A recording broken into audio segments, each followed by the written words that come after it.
Hello again, everybody. Hello again to racing's most spectacular night. In perhaps its most spectacular setting, the NASCAR Sprint Cup Series All-Star Race. This is a night where NASCAR's past, present, and future run door to door. These are the hills where stock car racing was born. This is the city where the NASCAR Sprint Cup Series turned its very first laps.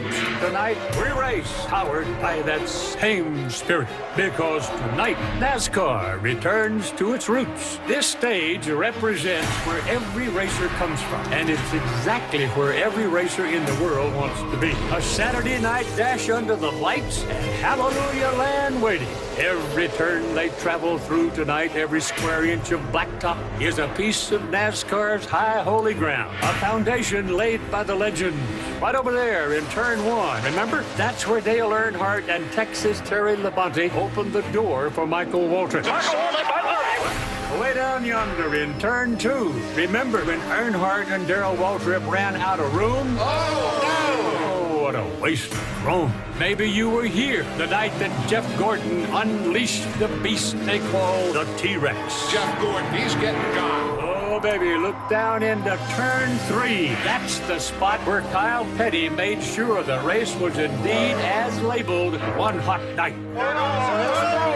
Can you possibly gaze upon that final fourth corner without seeing old DW getting the chrome horn from Rusty? The tempers are hot. And then there is the pay dirt that sits directly in front of you, that coveted little line that has been rumbled over by the greatest names in NASCAR history. Figures that stand so tall, we don't even have to give you their last names, like Bill, Darrell, Jeff, Mark, Tony, Jimmy, Ryan and Carl, Kevin and Casey, Bert and Matt, Junebug, Come here and take all the money. Davey, and of course, Dave.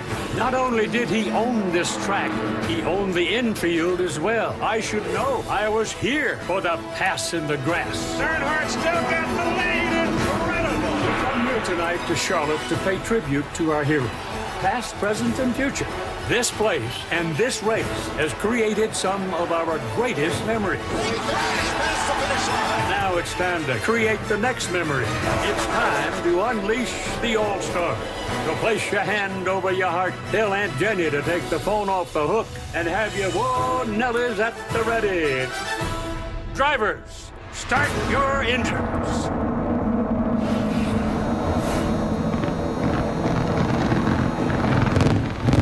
You've met the All-Stars and their crews. The wait is over. 22 drivers, 90 laps. You're enjoying NASCAR Sprint Cup All-Star Racing on speed with Carl Edwards at Kurt Busch on the front row and Danica Patrick in her first All-Star race ever.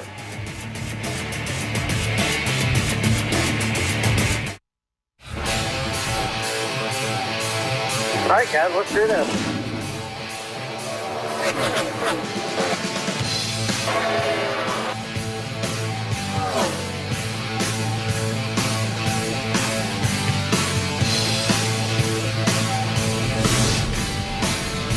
The best behind the wheel are ready for the main event. Let's rejoin Darrell Waltrip, Larry McReynolds, and Mike Joy for the All-Star Call. Gentlemen.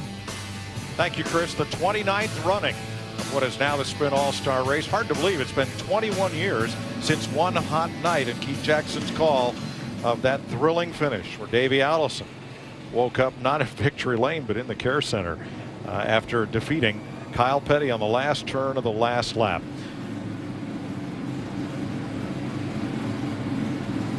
Drivers at the ready. And let's get some late breaking stories from pit road. Steve Burns. Thank you, Mike Joy. Now, you would think this is a Kyle Busch kind of race, right? All guts and glory. He's been in this event 7 times, but he's never won it. A lot of people in the garage area think he is the car and the driver to beat here tonight, Matt Yoakum. Steve, we've heard all about the money. We've heard all about the strategies, the different formats. Jimmy Johnson tells me, starting back in 18, he's got a lot of work to do, but he thinks where the winning move will come is right here on pit road. Now, Chad Knaus made 3 changes on this overall bunch in the past 2 weeks. Jimmy thinks the guys on pit road will either put a guy in position to win or hold them up front so they can do the rest. Chris Devoda?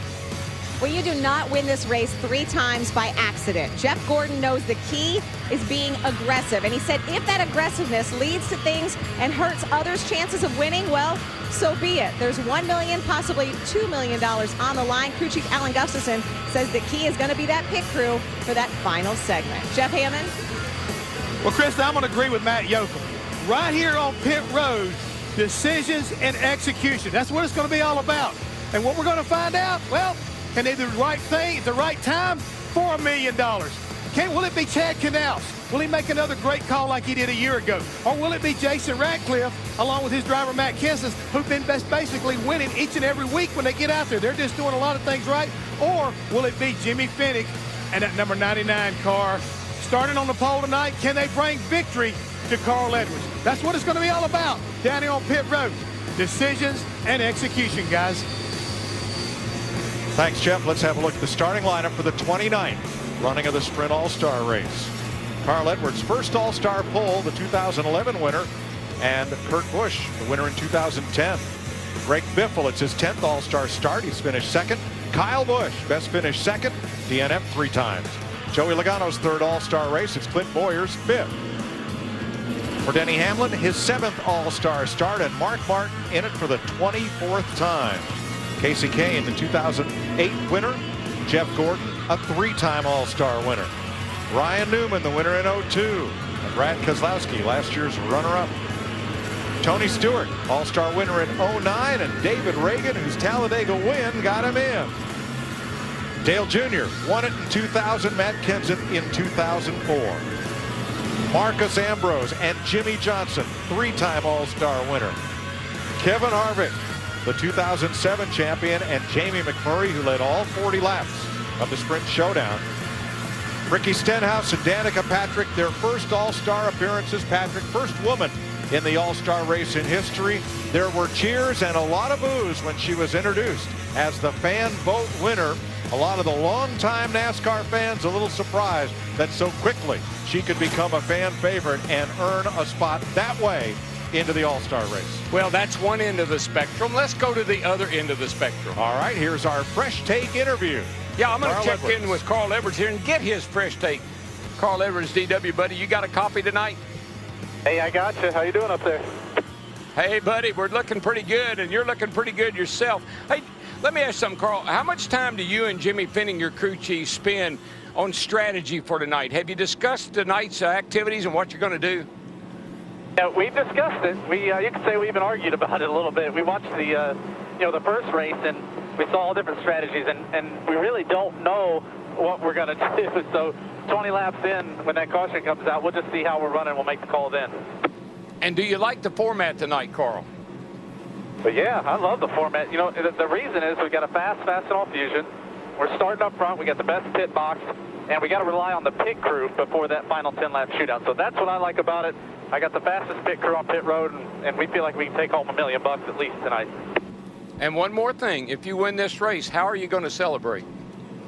I can tell you I won't be driving in the grass, that's for sure. 10-4, buddy. That's what I was thinking. Anyway, good luck, man. Thanks for talking. Thanks, DW.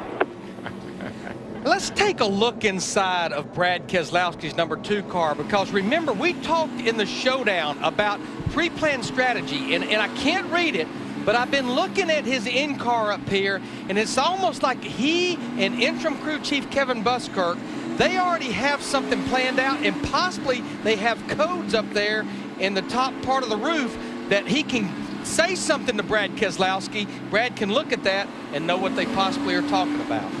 I like codes. You know, I speak in codes. It has become a beautiful night in the Queen City of Charlotte, Concord, just north of the city. 66 degrees, no more rain. Track temp 72, calm and partly cloudy as we get set to run a total of 90 laps in 5 segments. 4 20-lap segments, and the best average segment finish will then determine the order in which they come in under caution for that mandatory 4-tire stop. And then segment 5, 10 green flag laps, $1 million at stake. And if we need to do green, white, checker, we'll keep doing it until somebody crosses the finish line under green. Or we run out of cars. Well, that too. Charlotte Motor Speedway, 1.5 miles, 24-degree banking, quad oval, 5-degree bank on the straightaway. Use the word calm with the winds. That will not be used again tonight. Comments on Danica winning the fan vote. To all those fans that are listening on your scanners, thank you for voting. And I appreciate it. Now it's, I feel like I got something to prove now. Well, we're about to find out. We're a lap away from the green flag in the NASCAR Sprint All-Star Race. Darrell, this race is pointless. And that's one of its best features. Nobody's going to wake up tomorrow morning saying, we had a good points night. And nobody's going to remember who finishes second. No, but what I like is the format. I like this average finish in the first 4 segments. I really like that. But one thing I can guarantee you, you got to be above average to win this race tonight. Our Sprint Unlimited camera gives you a look across the quad oval of Charlotte Motor Speedway as they've added a lap, because we nearly had a situation like several years ago when the cars were scheduled to get the green flag. And if they had, there are sprinkles in turn number 1. And remember when they wadded up half the field in turn 1 due to a sudden cloud burst? And NASCAR said, well, try out your backup cars, we'll just start over. And they did. An unusual race with unusual rules. That's what I like about this race. You know, you can be real flexible with the rules. Like last night when we watched these cars come on pit road with no pit road speed limit, 157 miles an hour off turn 4 on the pit road and made their pit stops. And that was incredible. Just quite a sight to see, and only at the Sprint All-Star Race. Let's take an inside look and get unlimited access to the NASCAR Sprint Cup Series with the free NASCAR Mobile 13 app. Mark Martin, most career All-Star starts in history. This is the 29th Sprint All-Star Race. It's Mark's 24th start in this annual event. Get unlimited access to NASCAR and truly unlimited data from Sprint with no metering, no throttling, and no overages. Learn more at sprint.com/speed.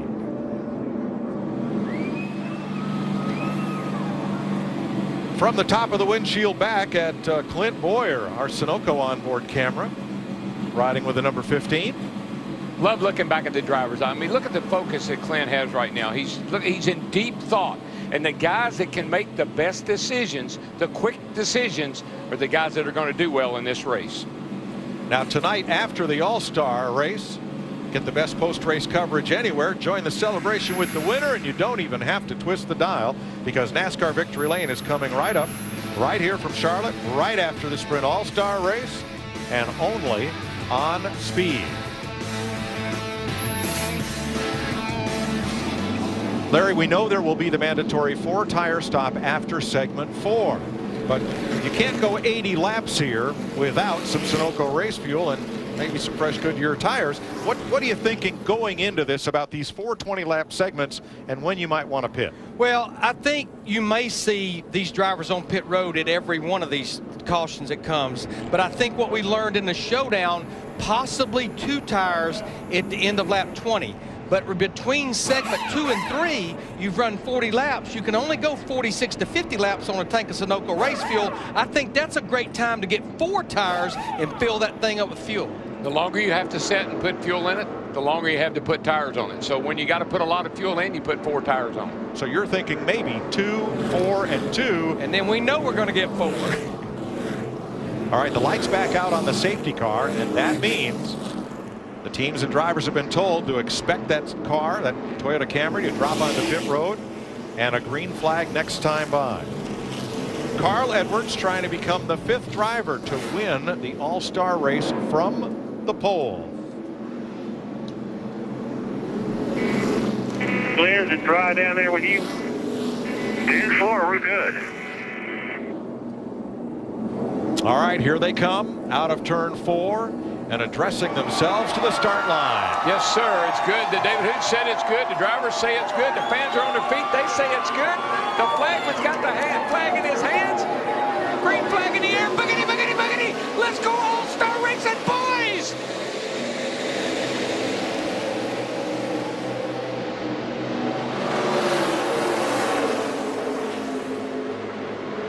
Nice jump for Edwards and the Bush brothers. 3 wide back at 8th spot. And that settles out just a bit with Hamlin coming hard on the bottom out of that second pack. The front 5 got a good jump. I tell you who came hard, made a lot of good moves right there was Case Kane in the 5 down on the bottom, coming off turn 4. He's got several good cars there all at once. Kurt Busch, Edwards, Kyle Busch, Clint Boyer, Greg Biffle. But back in the pack, they are 3 wide racing hard right now. They're trying to sort things out. Hope they get it done quick. 3 wide all the way to the back row. Kenseth jumps out of line of that red number 20. Well, we know he's got a fast race car, Matt Kenseth, but he had issues in the qualifying pit stop, had a loose lug. So we got backing problems. Up, middle of the field, all the like way to the back, Keselowski. Yeah, the 2 cars. Transmission broke. Transmission broke. Oh. And Darrell, that probably happened on the start of the race as he was going through the gearbox. Oh, for sure, Larry. He probably jammed it into gear and broke something. Brad Keselowski will try to coast it around to pit road. We are still green as they come off turn number 4 to complete the 3rd lap. Kurt Busch in that single car team from Denver, Colorado. Barney Visser walked out at driver introductions, walked behind the car with Kurt, and he's seeing his car out front. I just think this format, these 20-lap segments, are perfect for that 78 car. Dale Earnhardt Jr. battling Tony Stewart, 13th place. Yeah, Dale Earnhardt Jr. in the 88 had a great qualifying effort, but he too had an issue on his pit stop in qualifying with a loose lug. And Larry, I was really impressed with Junior's effort. Getting on the pit road, he hit his marks, got in the pit box. 1 loose lug nut cost him to have to start 13th. And Jimmy Johnson 17th after starting 18th, sliding through his pit. Cost him a shot at $2 million, because if you lead every segment and win it all, you'll get the $1 million from Sprint and NASCAR and an extra $1 million from track owner Bruton Smith. Keselowski in the garage will be the first retiree. And that's pretty simple math. Just lead them all and you get all the money. There you go. That's Kurt Busch's plan. Well, we'll know after segment 1 which driver has a shot at it. We'll know after segment 2 if it's still a reality. Back at 11th place, winningest driver on the tour this year. There he goes, number 20, Matt Kenseth. Matt Yoakum chasing another all-star win. And remember, we practice in the day, race at night. Kenseth said the track is much different. My car way tighter on exit. We need to get the car freed up like we had it yesterday in practice. Yeah, you see Mark Martin looking underneath of Matt Kenseth in the 20 car. Looks like Mark might be able to make the pass. But remember, that's exactly what Martin Truex Jr. told Chris Myers and Michael Waltrip. This track is totally different tonight than yesterday. I know it's totally fast. These guys are running some blazing lap speeds.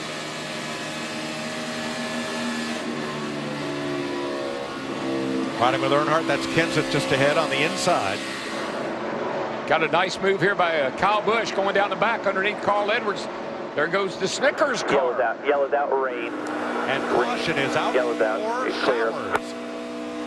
There have been pop-up showers all day in the Charlotte area. Sometimes they don't even show up on the radar.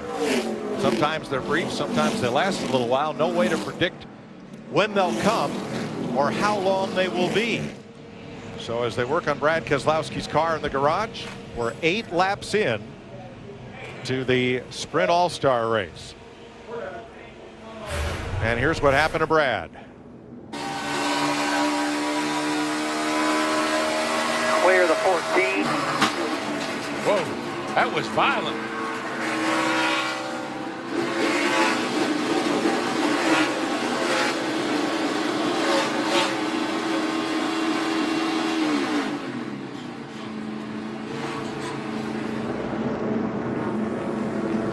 And now you see him just Yeah, you see being him a right moving chicane right here. Right here, and Yep.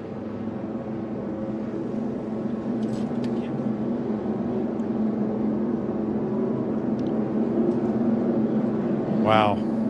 Look at the closing rate. I mean, it's got to be 30, 40 miles an hour difference. And that's where the spotters come in. I mean, the spotters save you in a case like that. You don't see that car. You have to rely on your spotter to tell you there's a car in the middle of the track slowing down.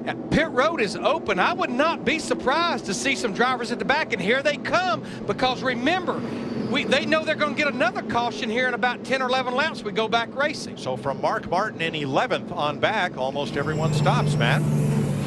And the 88 of Dale Earnhardt Jr. Now, they were going to talk about making an air pressure change, but like you mentioned, they were in the back half of the field. Jimmy Johnson is in as well. They were talking about making a chassis adjustment on the 48. Meanwhile, the 20 of Kendall, we updated him that he needed to have his car freed up like it was yesterday.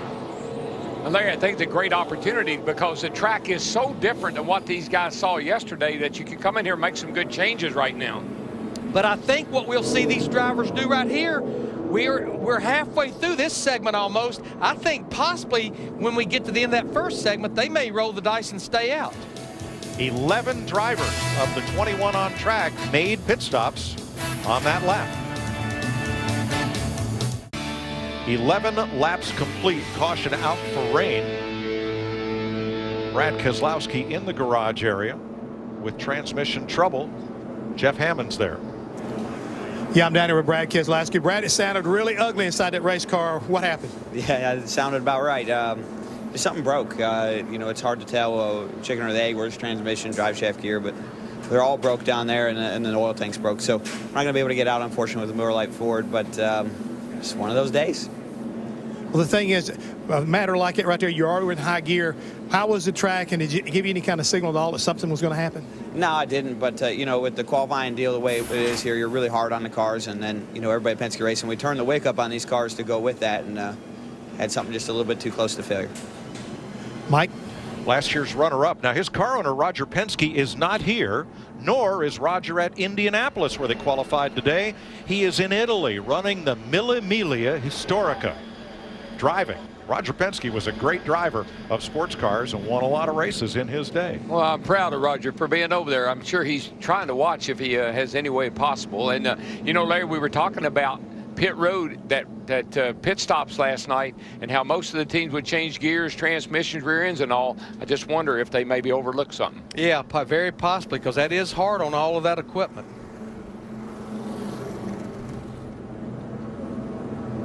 Danica Patrick has gained 5.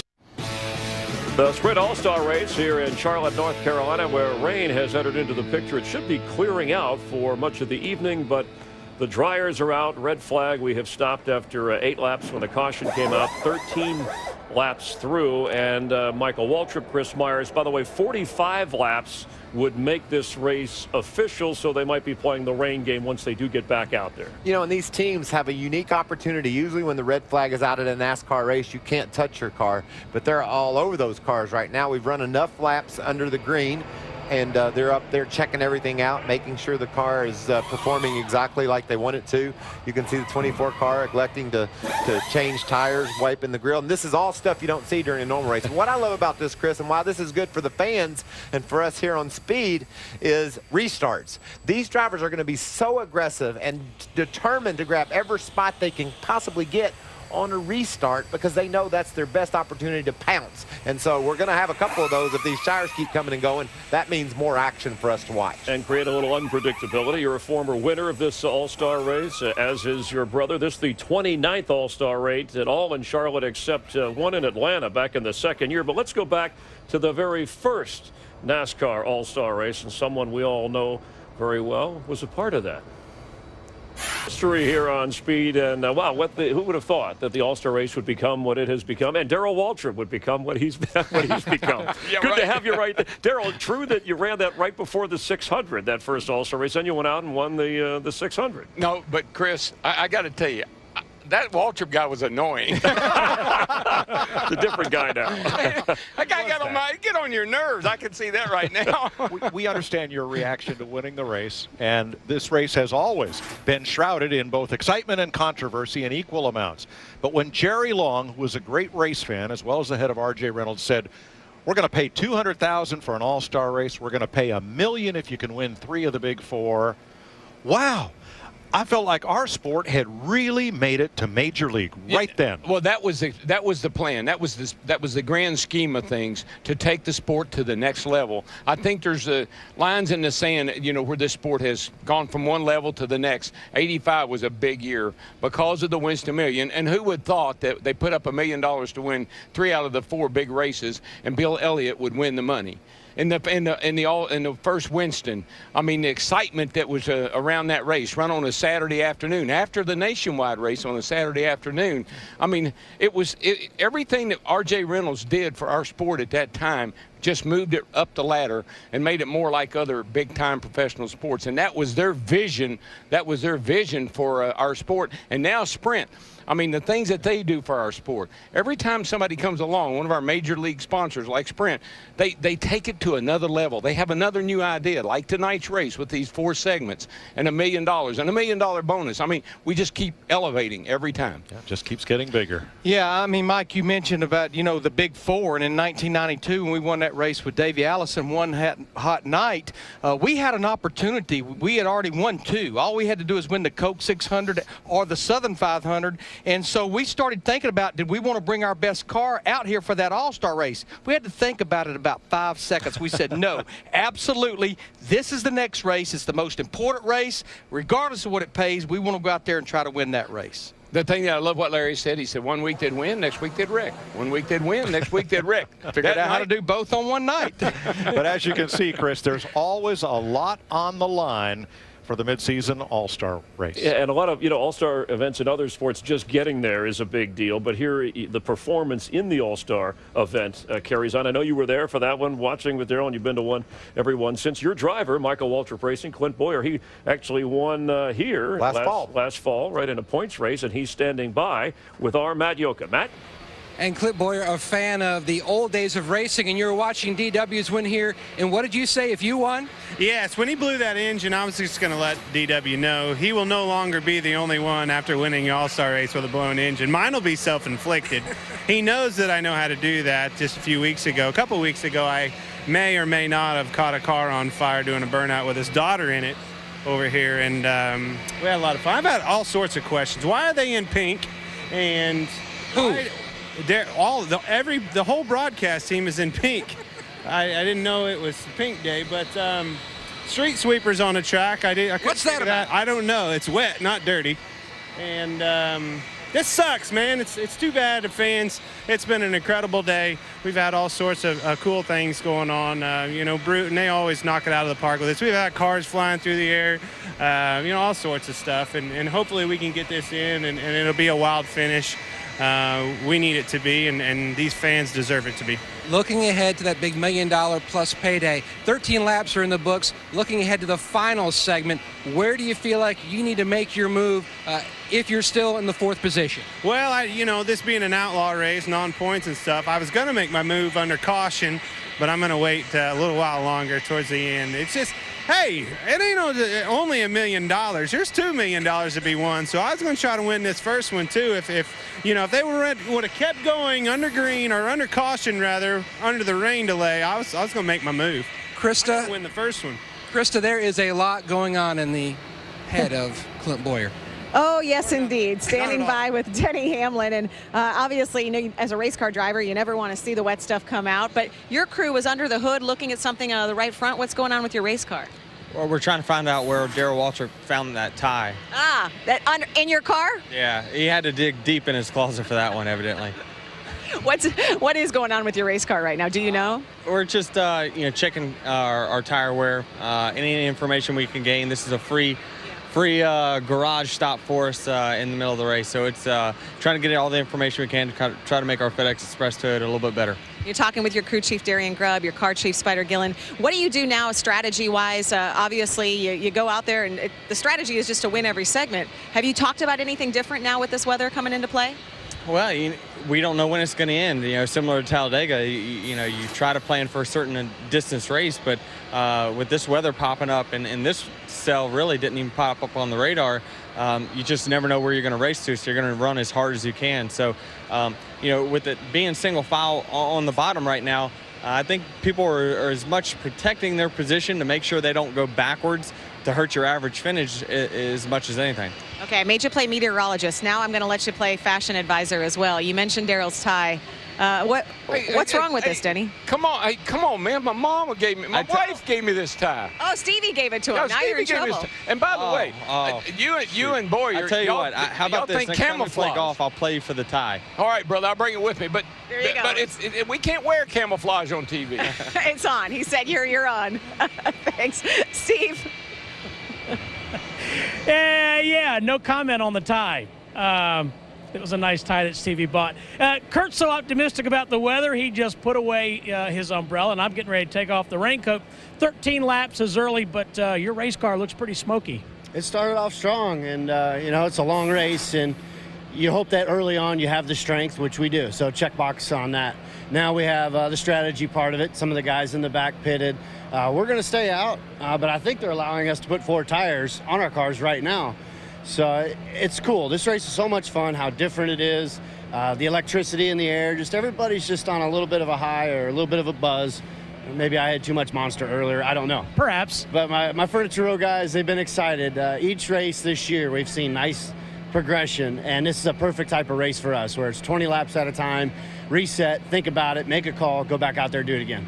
You know, Kurt, for years now, one of the traditions has been people bring special paint schemes here, and you've got a special message, I know, on the rear quarter panel of your race car that's important to you. It's just really cool how Barney Visser, the team owner, is a veteran himself, and so he allows us to do so much. And then with my girlfriend, Patricia Driscoll, running the Armed Forces Foundation, we are commemorating Armed Forces Day. And this is a day where you can go around and shake the hand of a veteran. If you see somebody with a prosthetic, ask them first, did they serve? And they might tell you that they did, or it might have been another accident.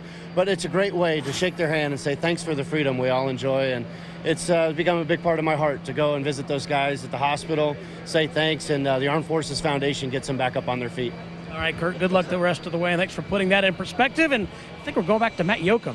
Steve moving further up the grid, and Dale Earnhardt Jr. A big conversation with Jason Burdett, your car chief, and Stevie Letarte, your crew chief. The cover's on it now, but under red flag, usually you're not allowed to work on the car, and a lot of guys, including your team, have made some adjustments. Yeah, and rules in this race, you can't work on it under red, so we're taking advantage of that and just looking at anything we can do to improve the car. What's wrong with the car? Well, it's just a little bit tight. We're in traffic running, I guess, 10th or so. It's not a lot of clean air. So, and everybody's so fast in the middle of the corner. The temperatures are so far down. The track temp's so far down. There's so much grip and so much speed. That, it's just real hard to make any gains on anybody. And you really got to free your car up to try to make it turn. And we're just doing what we can do. Now Clint Boyer was just here, and you got Clint Boyer. A lot of unique conversation. He is a unique individual, isn't he? Yeah, he's one of a kind, man. He's probably the class clown of the whole bunch. And he's upset. He wants this rain to get out of here because he's got big plans for tomorrow. So wherever Clint's going to be, it's probably going to be a good time. I'm sure he'll be blowing something up or turning something on fire. Chris? Thank you, Matt. And Dale Earnhardt Jr. Drivers, we always appreciate their time when we're in a rain delay situation. And in the All-Star race, 13 laps in, that's where we are with 77 to go at Charlotte Motor Speedway. We thank you for staying up with us here. You're watching NASCAR on Speed. A moment, so let's now go to the unlimited views presented by Sprint. Get unlimited data when you join the NASCAR family at sprint.com/speed. Michael Waltrip, interesting view of Charlotte Motor Speedway and this 1.5 mile track. That's the greatest camera ever. I just love the way you look down on this front straightaway. And that front straightaway is so fun for these guys to race down because of the double dog leg.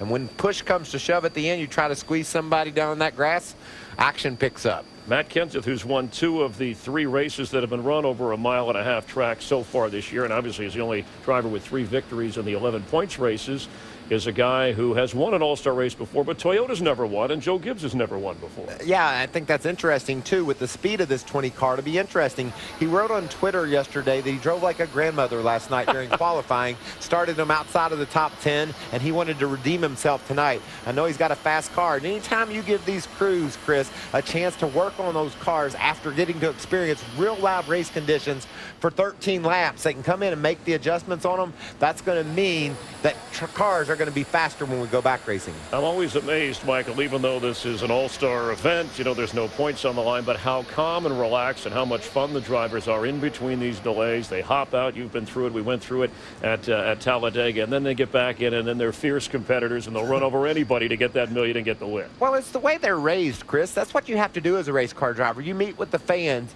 You have autograph sessions for your sponsors. You listen to the national anthem, and when you get in that race car, everything is different then. You strap that helmet on, and you become a different person. And the ones that can take those two worlds and separate them the most are the ones that have the most success. One thing we haven't talked a lot about, and Casey Kane, we mentioned that he's the Coke 600. He won the race last year. He's had 2, maybe even 3 races where Kyle Busch has gotten into him, apologized, and he said at some point maybe I'll react. In an all-star race like this, is this the time to maybe avenge any action if you need to, or stand up to a so-called bully on the track? Well, both of these guys are extremely fast, and both of them love this racetrack. Kyle won the truck race last night, and you saw him move into the 2nd spot during the green flag action we saw earlier. Casey will surface at the front of this pack before tonight's over, and tonight is all about a check and a trophy. Winning this race tonight is the most important thing, and if you've got to make somebody mad to do it, look for that to happen. And green eggs and ham, maybe a meal in between for the Dr. Seuss. You were down on the grid walk where you saw Dr. Seuss. And I put my hands on Jeff's helmet, and as soon as I walked off, this guy came over and cleaned it off real fast. Cat in the Hat. So I think maybe they didn't like me touching Jeff's helmet. The original Cat in the Hat, of course, well, at least in NASCAR terms, is Jack Roush and Roush Fenway Racing. Carl Edwards, the pole sitter, currently 3rd, just 13 laps in. We've just about hit the halfway mark of the red flag since the rain came out, and we are moments away from refiring here, the first of 5 segments. And that guy there has switched into the other guy. Now he's a race car driver. You could see it in his eyes. Kyle Busch ready to go, bud. We'll have more in just a moment. Remaining here, and the cars are rolling. The engines have been fired. Brad Keselowski is out of it, which is a transmission problem, but that's what they're going to go for. First, $1 million, and of course, a driver who leads all 5 segments can get $2 million tonight. You think Clint Boyer's watched a bunch of cartoons? I don't know what he's watched, but we'll be watching him tonight after a 41-minute delay because of rain. So let's rejoin the guys to take you through the rest of the All-Star evening. Darrell, Larry, and Mike. Thanks, Chris. 21 cars pulled back on track with Keselowski in the garage and the Busch brothers in the lead. Kurt Busch says Chevrolet has led all 13 laps that we've run so far. 7 to go to the first of the competition cautions tonight. And Mike, I don't know if anybody's been watching all these history pieces or not, but did you see what people would do for $200,000? I know what you did. Tonight we're talking about $2 million. I mean, you know, it doesn't matter how much dollars is involved. It's about winning the race. Oh, and we're getting going. 1 lap to go. When they come to the line, one of the track sweeper trucks is scurrying to safety and is about to get caught by the pace car up in turns 3 and 4. But I found it interesting with Carl Edwards' interview. He talked about with everyone pitting here at lap 13, which is roughly 47 laps to that break between the 2nd and 3rd segment, that people are already starting to think about the fuel situation here. I think what this did, it moved when you need fuel, it moved it a caution from between segment 1 and 2 maybe, or 2 and 3 to the next caution. Plus, like, you got to keep your eye on that radar. I mean, you know, there are still some showers in the area. There's some buildups in the area. So you got to keep an eye on the radar. You got to think about fuel mileage. I mean, it's kind of comprehensive. Got to keep an eye on everything. But the big question now is, will any of these drivers stop at the 20-lap caution flag? I think what they all have on their mind, Mike, Carl Edwards said it as well, is making sure you do anything and everything to have the best, keep the best average finish you can, because remember, at the end of segment 4, lap 80, how they come on the pit road for that mandatory stop will be what driver has the best average finish on back. Biggest movers tonight so far, Jamie McMurray, who won the showdown, has passed 6 cars. Danica Patrick has passed 5. Ricky Stenhouse has passed 4. And I do believe, I mean, this race could be official at halfway, just like any other race. So that's something these guys have got to keep in the back of their mind, too, just in case. I'm just saying that, you know, we get another rain shower. Dale Jr. 11th after starting 15th. He's also passed 4 cars. As we get ready to resume, they'll come around to complete lap 15. That will need 5 laps to go in this first segment. then a competition caution, and an optional pit stop. And these are different race cars than what started this race. I mean, these guys have done some work on these things while they're sitting still. Pace car is in as the Busch brothers bring them down to the green flag. We're racing once again in Charlotte, and Kurt gets a jump by a car length.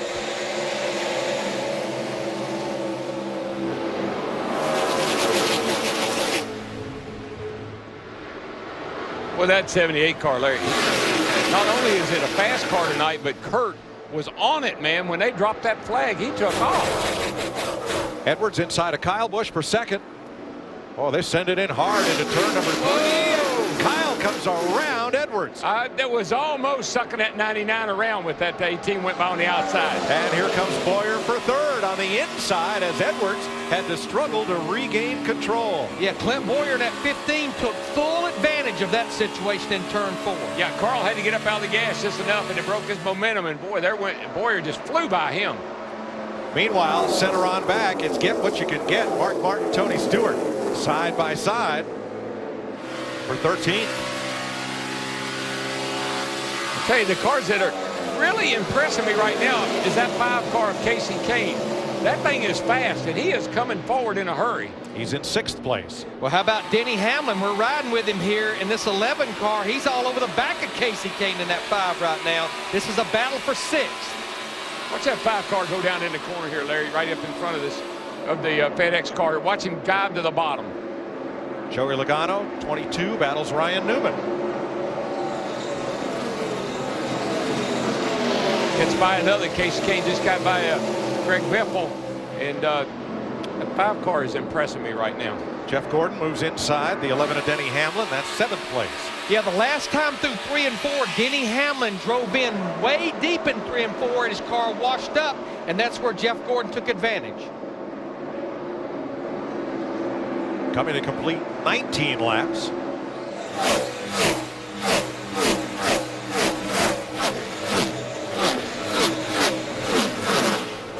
You know, I can't help but think back to a few years ago when the 2 Busch boys were racing each other. And that didn't end up turning out so well. It took all the way to Thanksgiving, and grandmother sitting them down to get that straightened out. I just thought about that, Larry. 3 of the top 5 just ran their fastest lap of the race so far.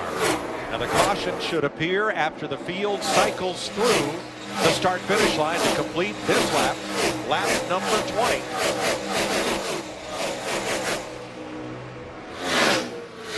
And we're under caution. Okay, good. That's lap 20 right there. Clear by. That's the first planned competition caution, 4 20-lap segments. Then a 10-lap green flag lap only shootout. And what you're looking at right there, these cars are slowed down about 100 right there. Kurt Busch is starting this race out like he started Darlington, yes, where he led the first, I think, 62 laps. That's why I think this really favors the 78 car of Kurt Busch.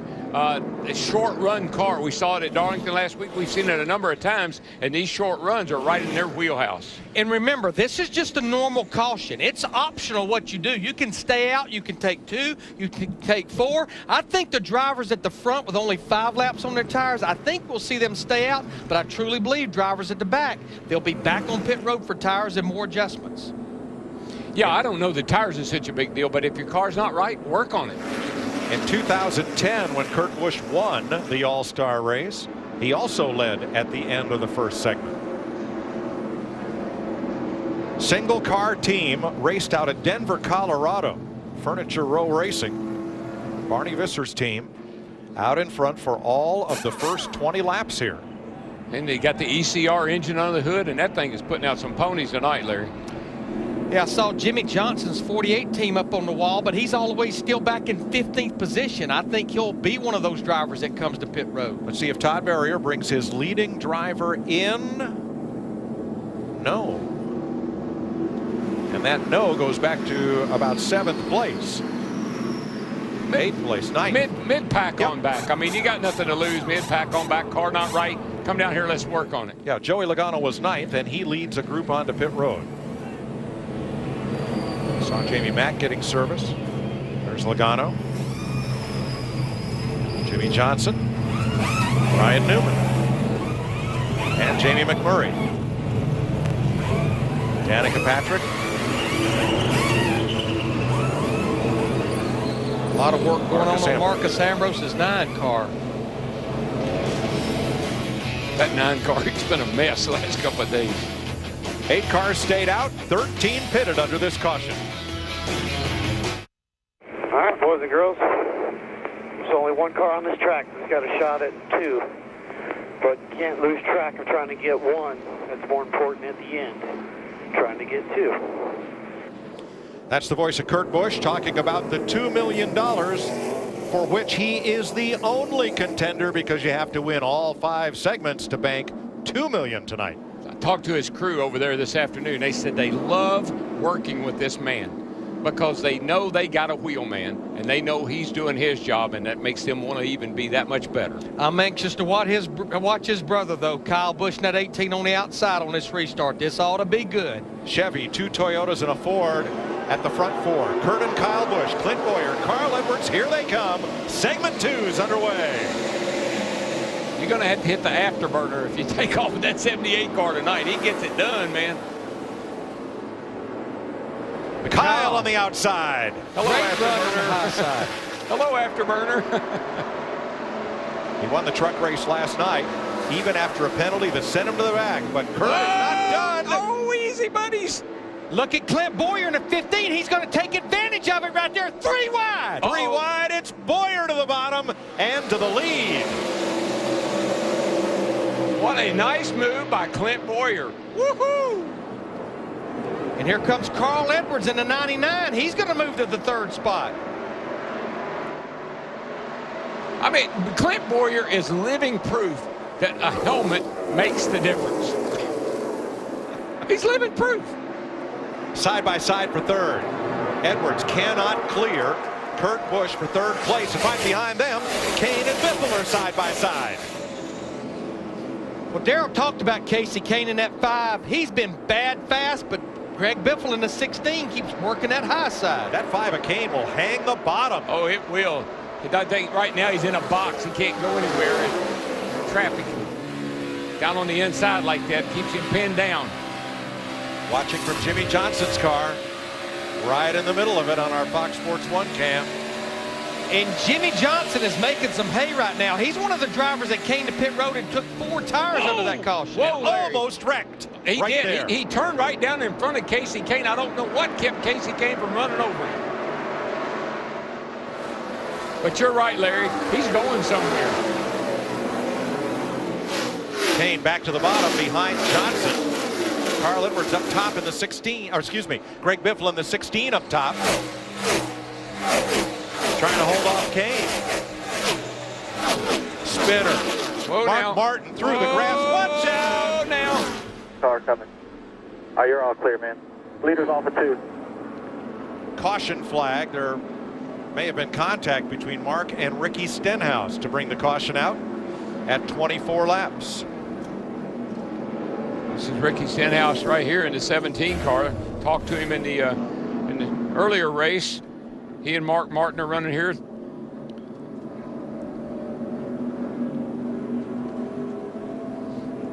This is at 17th place, right behind Ryan Newman. Oh, Stenhouse bounced off the wall and shot him over into Mark Martin in the 55. That got the worst of the end because Stenhouse in the 17 bounced off the wall and then shot him over into the 55 of Mark Martin. And Stenhouse had such a head of steam, he almost turned Newman. And along came Danica. This was not looking good here for a second. No problem. Mark got his car woed up, thank goodness. 24 All-Star appearances for Mark Martin. It's a wild ride right there, boys. I think who really is going to like that caution, we just had talked about him, Jimmy Johnson in that 48 car. He had cracked the top 5. Yeah, I don't know what they did on that little break we had, but they did it right, I can tell you that.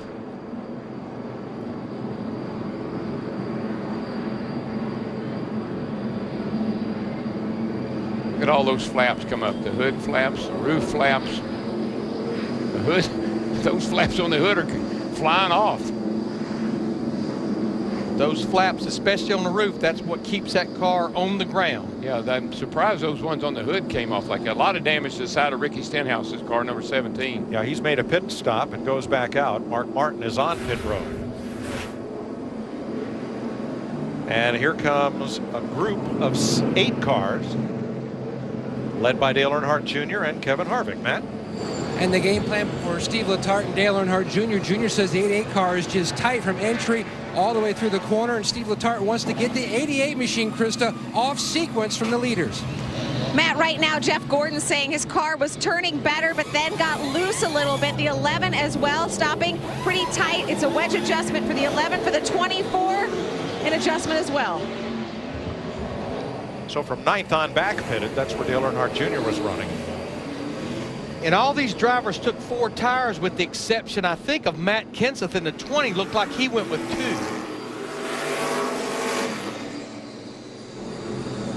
2. And he'll win the battle off pit road of the drivers that came to pit road. So 11 cars stayed out.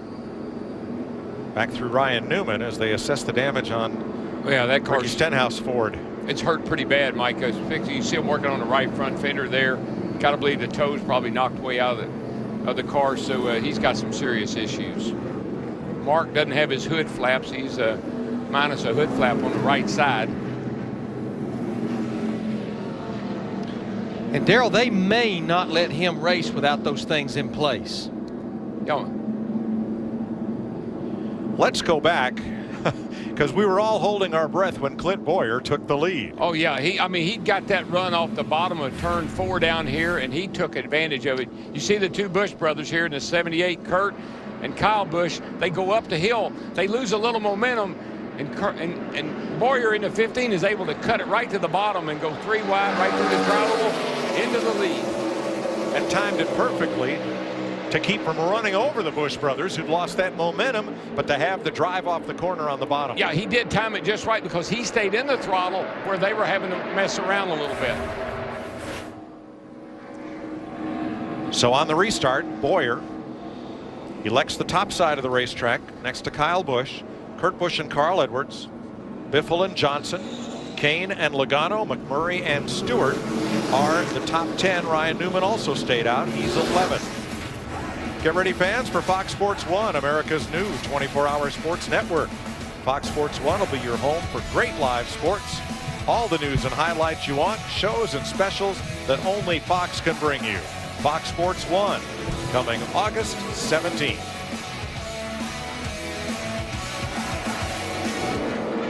Coming green this time, 27 complete and 13 to go to the end of the next segment. It'll be 12 to go when they take the green flag. Yeah, I think Kurt Busch in the 78 car, once he got shuffled out of the lead there, he's having problems in traffic. Car looked really good out front, but he's having a little trouble back here in traffic. That's Greg Biffle alongside. Yeah, I think Clint Boyer in the 15, he saw what a great restart that Kyle Busch in the 18 got on the high side. That's probably why he chose it on this restart. That's the big momentum side, Larry. It's where you get a lot of speed, especially down the middle of 1 and 2. Green flag, and Boyer with a little push from Edwards sends him off into turn 1. He gave him a shot. Carl Edwards in that 99, he knocked the fire out of Clint Boyer in that 15. Here comes Kyle on the bottom. Got us a little race down the back here. This ought to get interesting. Might have been a little contact between Edwards and Kurt Busch for third.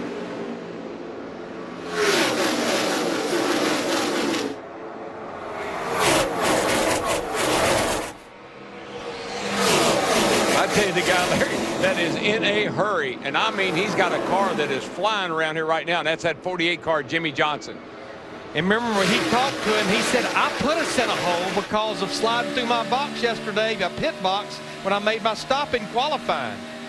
Now remember, only Kurt Busch is still eligible for the extra $1 million bonus. And there are no bonuses for leading the segments as there have been in some past years. All the money's at the finish line. Close between Edwards and Kurt Busch, but there was no contact from once footage again, review. Yeah, once again, here comes Casey Kane in the 5. He got under Jimmy Johnson, moved him up, and now he's moved into the top 5. Casey Kane has got a fast car.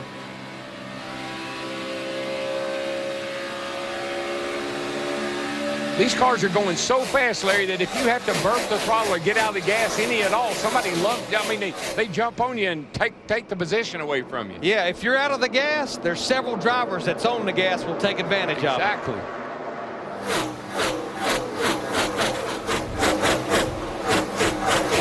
Single file all the way back to McMurray and Stewart, and that group battling back at 10th place in identically painted cars. Only the roof number is different. That's Jamie McMurray there in the one car. He just cracked the top 10. Remember, got into this all-star race by winning the showdown earlier this afternoon. He had such a great car in the showdown, Larry, that it's not surprising that he is finding his way up toward the front. Jamie McMurray in that one car doing a great job tonight. He and Kevin Banyan Bono, good job, boys. Two of the Hendrick Chevys battled for 5th. Jimmy Johnson, Casey Kane. They got a little bit of a rear view mirror of that yellow 22 car. We got them 3 wide back here just racing their guts out with 7 to go before that next Larry, caution. it doesn't matter. If you get beside somebody or you have to ease out of that throttle at all, somebody jumps on you, man, takes that spot right away. Now 2 champions back there. Jeff Gordon and Tony Stewart almost got together. Gordon prevailed. He is 14th. Stewart back to 16th. 6 to go to the end of this segment, and Kurt Busch has some ground to make up if his hopes for $2 million are going to stay alive. Yeah, little car seems to be fading right now. Here comes Carl Edwards in the 99 looking underneath, going down the back. 78 cars seem to be falling off here at the end of this 20 laps. Right now, with coming to 5 to go before that caution at lap 40, Kyle Busch is about 2/10 quicker than even Clint Boyer in the 15 that's behind him. Matt? And Brian Patty, the crew chief on the 15 of Clint Boyer, keeps stressing to his drivers, save fuel, save fuel.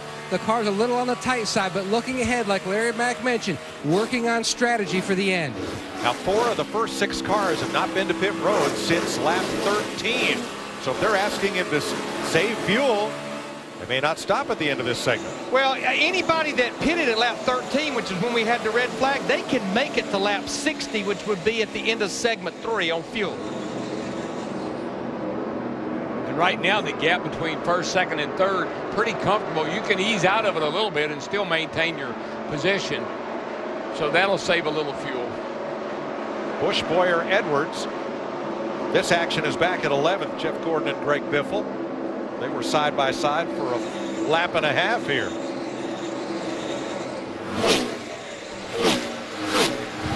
Now remember, the lineup coming onto pit road before the last segment is determined by your average result in all 4 segments. That's why all these battles, even at the very back of the pack, are meaningful. Yeah, 1 position improves your average finish at the end of 4 segment. That's the big change and the good change I think they made from last year to this year. And that's why we see these guys all through the pack.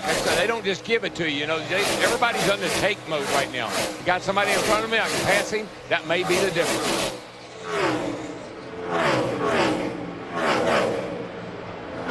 Kyle Busch out front by 1.2 seconds. Trying to end Big Brother Kurt's hopes of what I'd do if I had $2 million.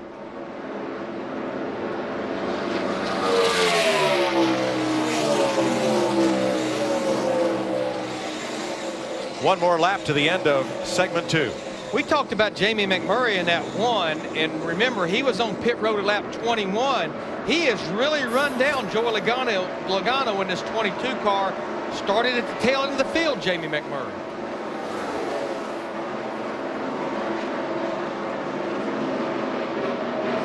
And Kyle Busch in a Joe Gibbs Toyota comes across the line for lap 40. And he is the leader at the end of segment 2 over Clint Boyer, Carl Edwards, Kurt Busch, and Jimmy Johnson. And Yellow's out. Yellow's this out. big bonus has no quinella for drivers with the same surnames. No, but the Bushes are 2 for 2. That's right. But that's not going to equal 2. No. But like Kurt said before this segment started, let's not get that excited about the $2 million. Let's keep in mind we are here to win $1 million. And And right now with a first and a fourth, pretty decent average finish going so far.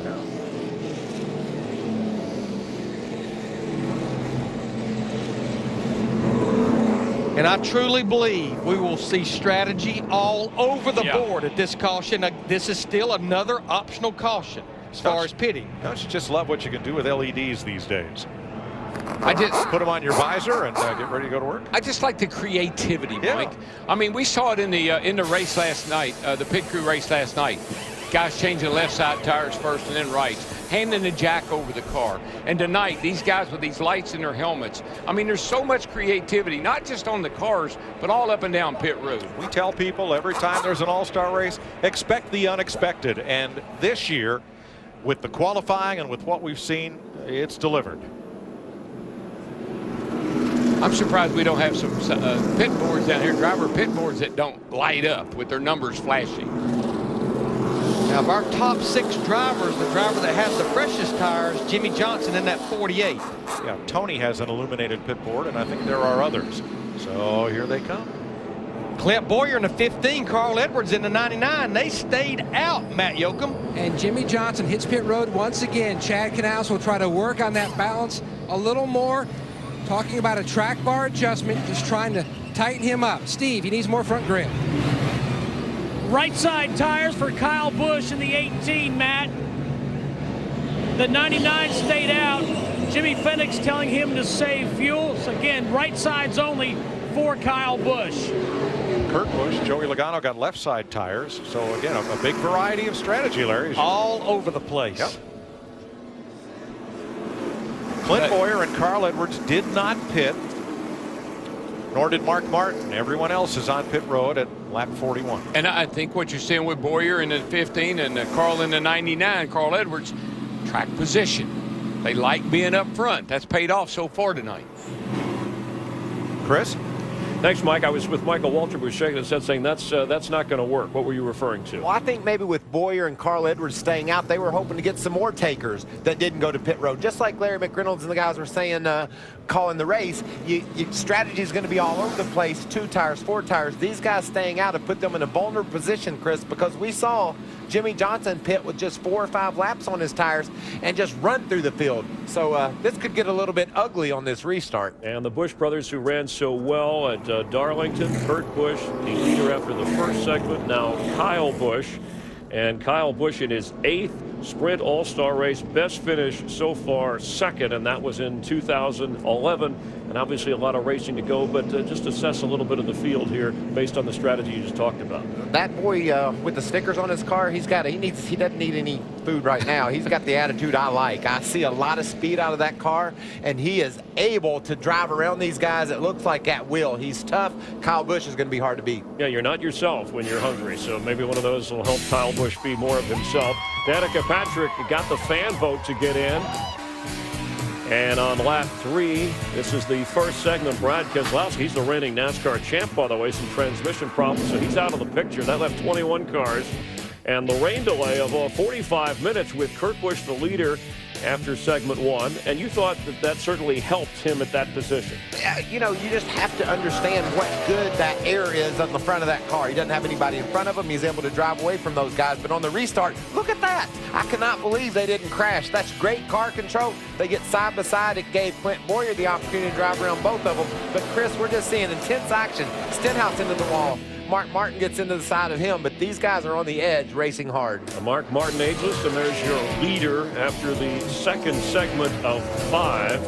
And his wife, that's Kyle Busch's wife, Samantha, tweeting and texting. And let's talk to Jeff Hammond to check in on Kurt Busch. Jeff?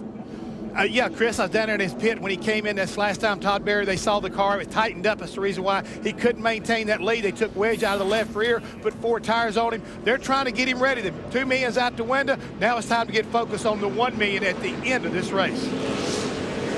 Jimmy Johnson, who certainly worked his way up. Let's listen in. He's 5th. Clint Boyer is currently 2nd. Let's listen in on his radio transmission. Stay out. Stay out, stay out, stay out, stay out, stay out, stay out, stay out. Save fuel. Save fuel, save fuel, save fuel. Well, like I said, the saving fuel is okay. The staying out on those older tires could be vulnerable. This restart will definitely be exciting because of all the different strategies that the guys played on pit road. And with Jimmie Johnson currently 5th, Casey Kane 6th, Mike, you have to wonder if there's somebody laying back there in the weeds hoping to make a move.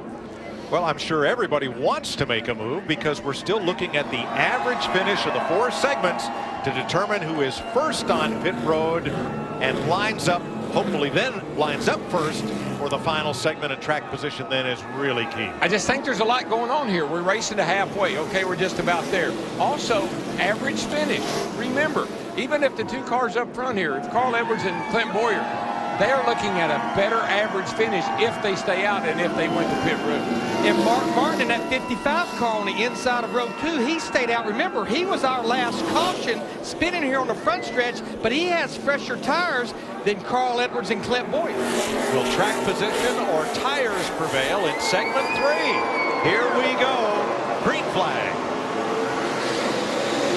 I'm real sure what Carl Edwards in the 99 was trying to do to Boyer. He was putting a finger to him right there coming to get the green. Edwards edges ahead. Mark Martin backing up through the middle there. How about Dale Earnhardt Jr. in the 88 car? He came to pit road and got 2 tires. He's up there fighting near the front now. Mark Martin in the 55 in the middle. He cannot get out of the way right now. For the lead, Boyer, Edwards, Kyle Busch, Earnhardt Jr. and Johnson. Boyer strong, boy, strong. Matt? And Mike, right before that caution, Junior told Steve Letarte that the car was sucked around sideways from the air from another car the first time he'd ever experienced that. They made a track bar adjustment to try to tighten him up. Earnhardt on the high side. Kurt Busch takes advantage down low. Jamie McMurray, Casey Kane battle side by side. Half a second behind the lead pack. Kevin Harvick right behind them. Now, all those drivers got 4 fresh tires on that caution. Yeah, and staying out is not working for Carl Edwards. I mean, he's in trouble. 8 cars trying to break away at the front of this field. Logano in that bright yellow 22. Drop into the inside with Earnhardt underneath Carl Edwards.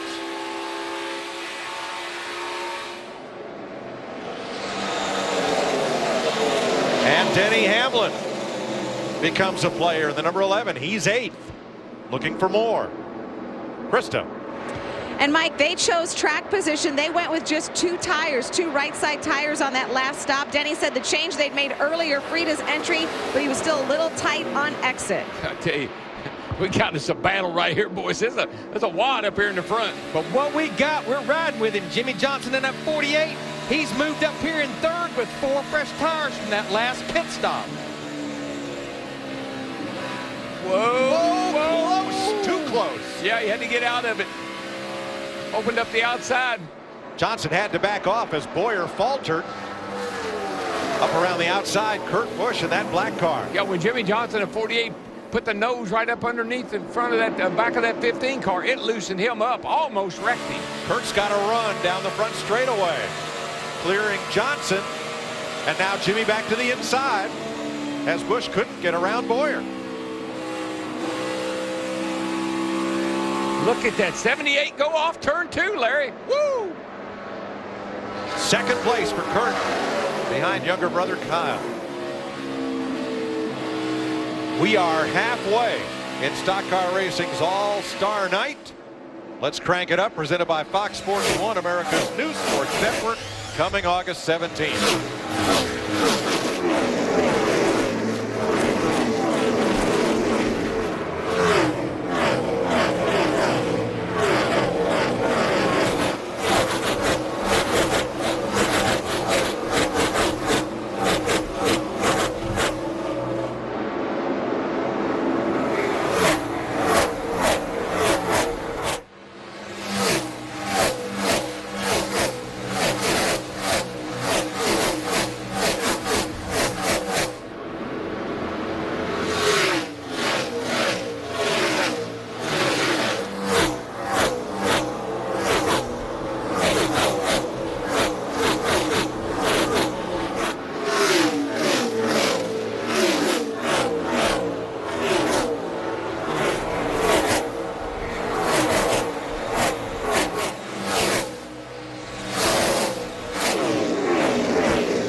Kyle Busch leading older brother Kurt, Jimmy Johnson, Dale Jr., Joey Logano.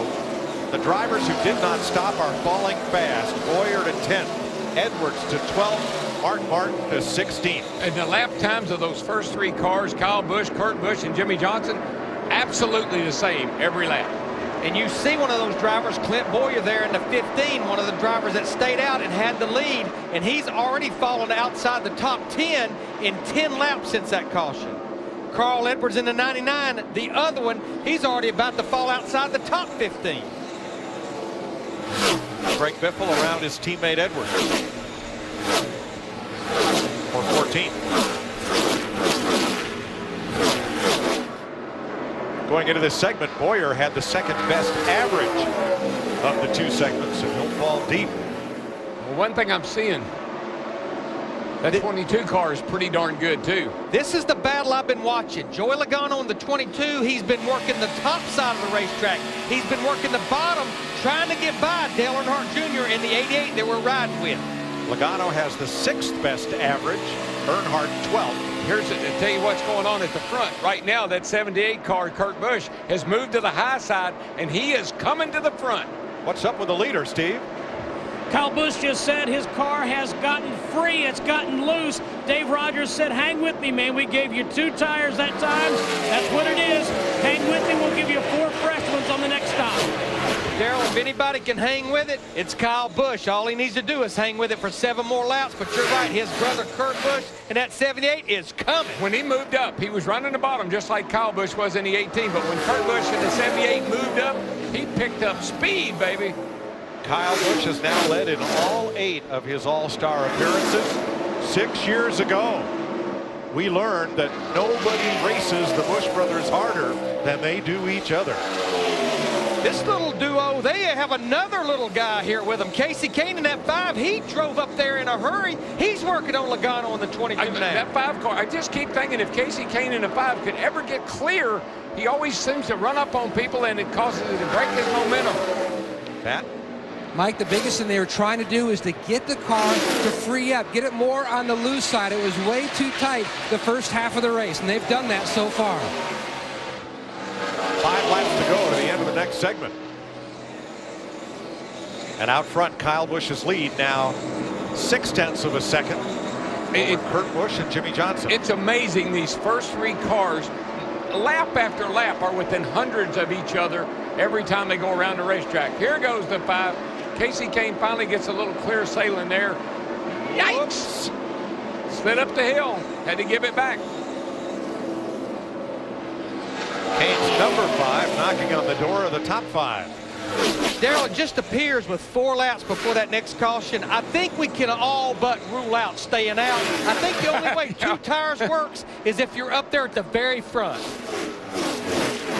Let's see what happened to Casey Kane here when he could not complete the pass on Logano. Well, he's talking about his car being a little tight. He gets down in the corner, and you see right there, he gets it a little bit too low, catches the apron, the car takes off up the hill. Got to get out of the throttle. That allowed Joey Logano in the 22 to get back around him on the outside. Casey has fought that just about all night long.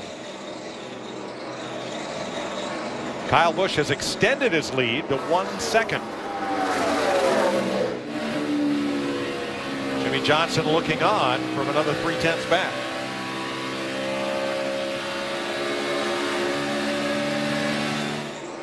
Yeah, right now, Kurt Busch in that 78, his problem's not his brother Kyle Busch in the 18, it's Jimmy Johnson in that 48. Jimmy just turns it to the bottom. And Larry, this could be big. I mean, it could be a big deal for your average finish. If Kurt can hold him off, that might be a big difference in this one spot. Through 2 segments, Kurt has the 3rd best average.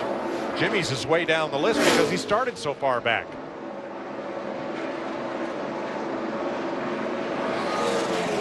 I think Jimmy Johnson in the 48 should clear him down here in turn 1 and 2. He got a great run off turn 4 that time. Well, it's his last chance. This is the last lap of this segment.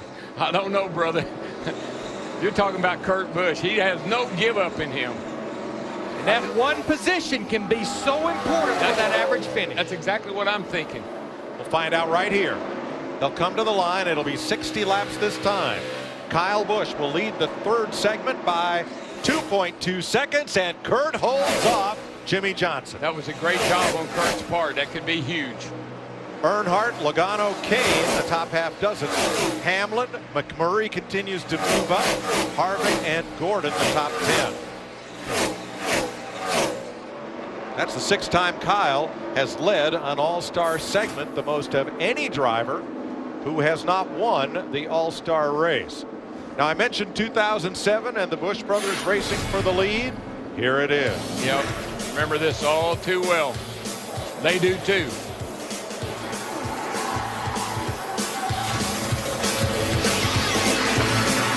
Kyle was in the 5, Kurt was in the deuce. And the night did not end well. And it was 6 months before they even spoke to each other, having Thanksgiving dinner with grandmother. Well, what did we learn, Larry, by staying out on old tires? We learned that we will not do it this time. But now the box that Kyle Busch in the 18's in, he has to change 4 tires because he only changed 2. I'm not so sure that we won't see a few at the front go with just 2. So Kyle's average finish is about 1.3 right now. Clint Boyer's was 2.5, but Boyer in this segment ended up 13th. That's going to drop him pretty far down. And all that will come into play at the end of segment 4. Larry, I think these guys are getting a little gun shy on this tire game after we saw what happened to the 15 and the 99. I'm not sure that it's worth any gamble right here. Yeah, we've been building our notebook, but we know in 20 more laps we absolutely will get 4 fresh tires. Matt. And both the 48 of Jimmy Johnson and the 88 of Dale Earnhardt Jr. both complaining about the cars being tight. Chassis adjustments for both. Steve. Well, Matt, both Busch brothers coming to pit road. You see the 78 of Kurt Busch, right side tires going on. The 18, his brother Kyle Busch, will get 4 tires, and it is a 4-tire stop for Kurt Busch as well. Kurt wants some tape on the grill. 4 tires for the 18, and he's finished. And Casey Kane leads the Gamblers off pit road. Bunch of 2-tire stops there. It looks like we did. I think Kevin Harvick in the 29 was another one. There were 4 or 5 drivers, appeared to me. They were drivers that got 4 tires the last trip to pit road, took 2 this time, desperately trying to improve that average finish. 2 segments to go in Stock Car Racing's All-Star Night, live on Speed. 3 of 5 segments complete of the NASCAR Sprint All-Star Race. We'll show you the standings of how they're running after that pit stop and the average finish. Now, this is at the end of segment 3, and you notice that Casey Kane right now has a better average finish than some of the drivers around him. He had a 5th, a 6th, and a 6th through 3 segments.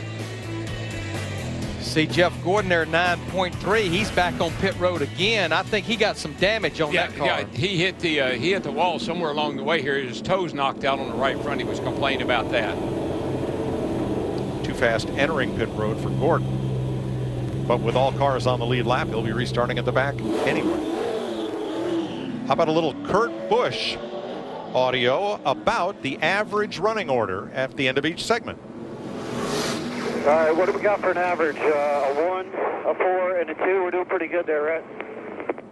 Yeah, copy that. We were just looking at the others, but that is correct. A 1, a 4, and a 2 is an average of 2.3, and he is second in that category behind younger brother Kyle. Now, our top 4 drivers on this restart, Casey Kane, Kevin Harvick, Greg Biffle, Denny Hamlin, 2 tires only. A little nervous about Denny Hamlin. He has not changed left side tires over the last 2 or 3 cautions. A lot of laps on those lefts. So we'll go another 20 laps, and then the field will be reset based on the average running order at each of those 4 segments. It's going to be a good test right here. 2 tires versus 4. Kane and Harvick on the front row. Casey Kane with a push from Hamlin brings him down. Kevin Harvick has become a player, Larry, in the last little bit here. Now he's restarting up here on the front row. But look at Casey Kane in that 5 up there on the top side off turn 2. They're Door handle to door handle down the backstretch. Ryan Newman got a huge run, gets into Kyle Busch as he swerved from behind Dale Jr. And for the lead, Harvick, Kane. Who's it going to be at the line? Kane by half a length. I think they gave Ryan Newman a tire rub at least. Kane around the outside for the lead. This is what I've been waiting for. Casey Kane gets in the lead. He has struggled behind cars getting by him, but when he gets in the lead, that 5 car is going to take off.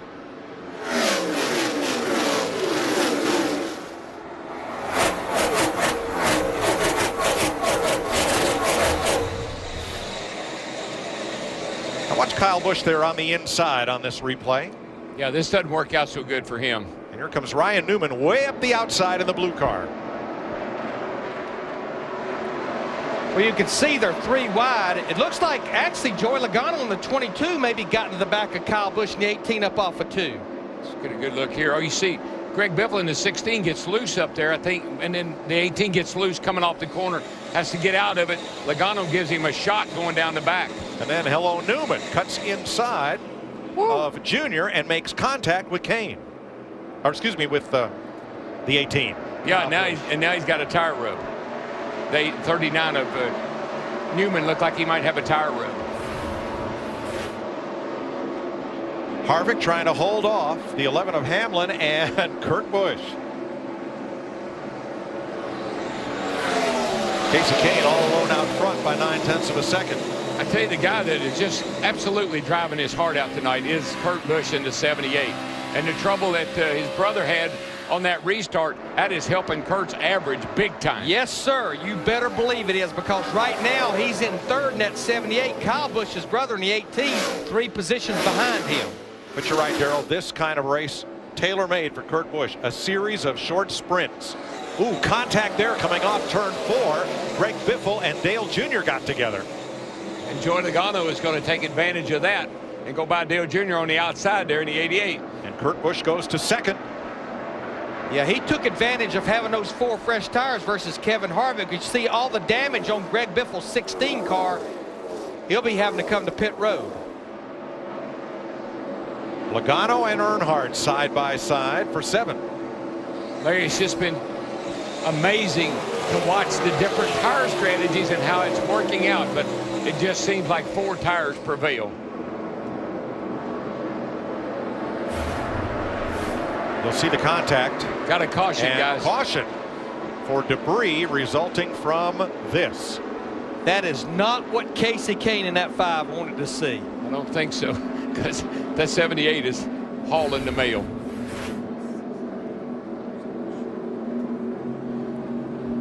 So Greg Biffle comes to pit road for repair. We'll go to Steve Burns. Yeah, Mike, just listening to Kyle Busch on the radio, he said, I don't know what's going on with this set of tires, but it feels real different to me right now. He's having a hard time hanging on to that 18. Well, Steve, for one thing, he's got some damage on the right front, some of that contact he made on that restart. I don't know how much that's affecting the car, but the right front got hit pretty hard.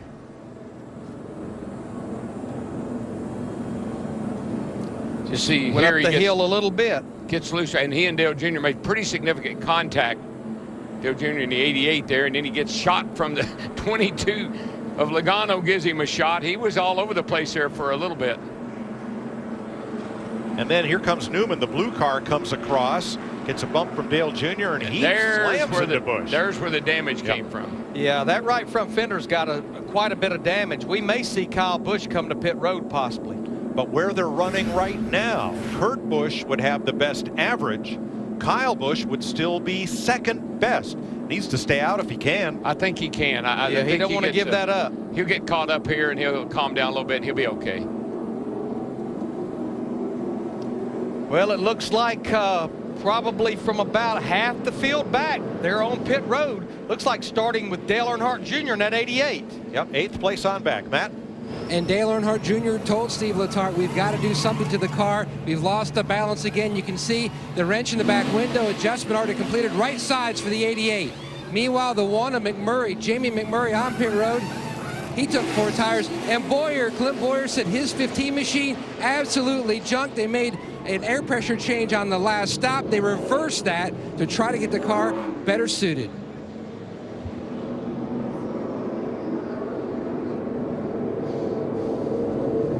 Everybody from about 10th on back came to pit road under this caution flag. 22 to go in the Sprint All-Star race.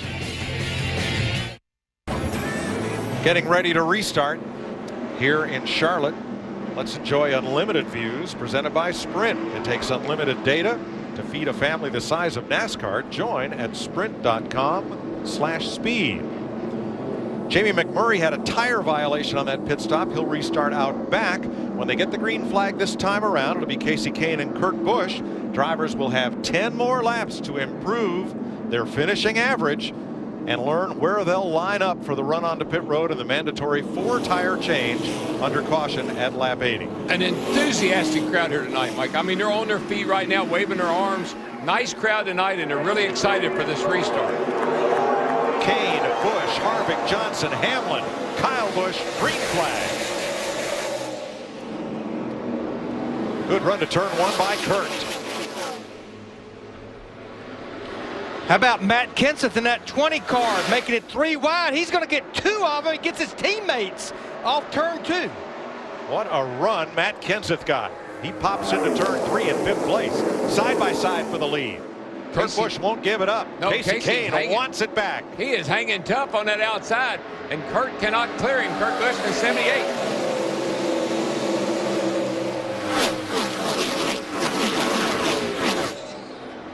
Nine laps to the last competition caution of the night. Boy, that is so dangerous when you're racing side by side like that. You're going to lose the front end and run up the hill, but he's going to clear him, and that's not going to be a problem. Kurt Busch in 78, he is setting sail. Well, while they've been doing that, company's coming in. Jimmy Johnson in that 48 back there in that white car, he really closed up the gap while they were doing that side by side.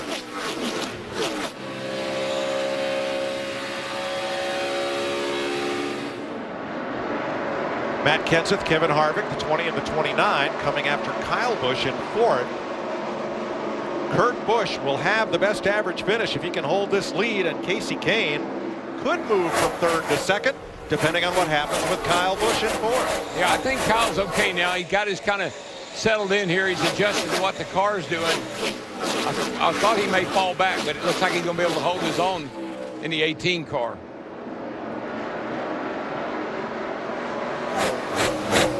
Boy, Darrell, clean air is your friend. Oh, baby.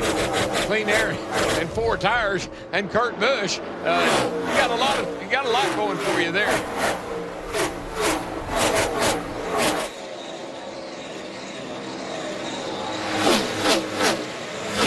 Six laps to the end of segment 4. Kasey Kahne up the hill. Jimmy Johnson closes in. Here's Harvick, Logano, and Stenhouse battling for 6th. Yeah, Ricky Stenhouse in that 17, he's made quite a recovery because he was bouncing off the wall. They were making repairs, and here he's worked his way up inside the top 10. Good thing the walls are yellow because Logano almost put a lot of yellow paint on them. He was fishtailing off turn 4. Logano into 22. But he's got his hands full of Stenhouse in that 17. Ricky turns it all the way down to the bottom of the racetrack. They have really brought that 17 car to life. 2nd place side by side. Jimmy Johnson has caught a fading Kasey Kahne. Yeah, Casey's gone way, way up the hill, and he's losing a little bit of time to Jimmy Johnson now. Now, because Jimmy started so far back and could not close in that first segment, his average of the 4 is going to be kind of at the end of the top half dozen. But Mike, you mentioned it, for 3.5 more laps, if Kasey Kahne in that 5 can hold on that spot, and he's really struggling doing it, what a difference that can make on where he enters pit road when this caution comes out.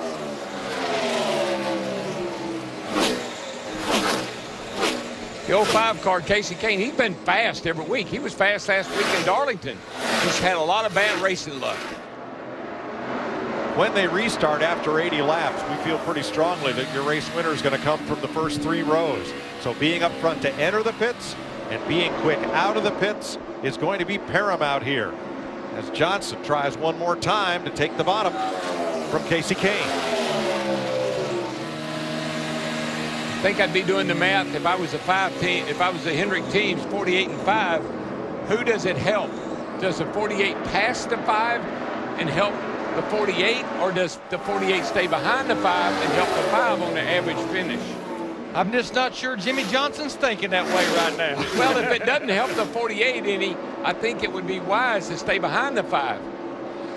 Well, on All-Star Night, Darrell, I believe words like help, teammates, and friends just don't even enter the racetrack. But this is the same battle that Jimmy Johnson had at the end of the last segment, but with Kurt Busch in that 78 car. Jimmy's pretty well committed to the bottom. The 48 car is pretty well committed to the bottom. Casey Kane to 5, he kind of likes the top, so that does open up the bottom for him to get a run on him. Kyle Busch closes. Who's going to be second? Woo! Casey Kane behind Kurt Busch.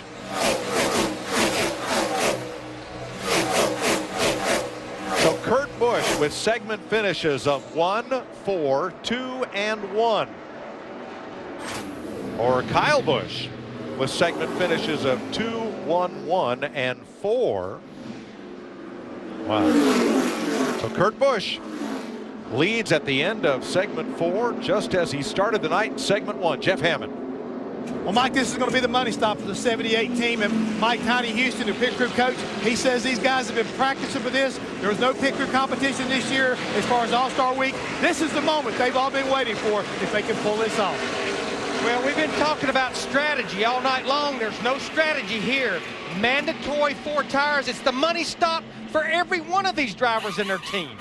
If my math is correct, Kyle Busch and Kurt Busch are going to have the same average of the 4 segments. And if they are tied, the tie is broken by the finish of the 4th segment. That would give Kurt Busch the advantage. Well, and the advantage will be he can choose which line he wants to restart in. Got to make the pit stop now. Yes, that's true. Yep. Got to make the pit stop. Pit road will be closed this time around as NASCAR sorts through the scoring and determines the averages for all the 21 drivers running. Brad Keselowski went to the garage in the race's first segment with driveline problems. When they come to pit road, it'll be Sunoco race fuel, 4 Goodyear tires. So you'll get tires and track position if all goes right. Well, you got to be spot on, and we've seen mistakes a lot in these situations. We've seen races won and lost right here. Go back to Texas a few weeks ago. Kyle Busch, that 18 team, they won the battle off pit road and won them the race. They did 11.5 second pit stop, 4 tires. So, Mike, you're right. A lot of tires, little fuel.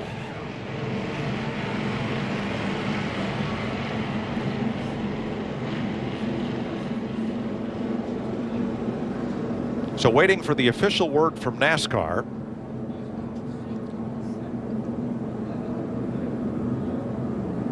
And it looks like Kyle Busch will have the best average of 4 segments. Here is the finish between Casey Kane and Jimmy Johnson. It was that close.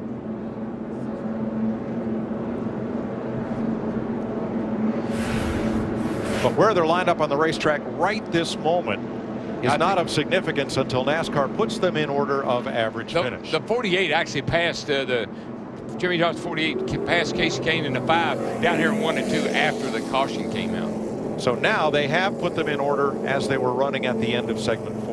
And I mean, it's critical. They have to make sure every one of these drivers are in the right spot all the way through the field. The reason this system was enacted was because last year the driver who won the first segment knew he'd be the first driver onto pit road and he didn't have to race the next 3 segments. NASCAR said, well, come on, we got to have a better show than that.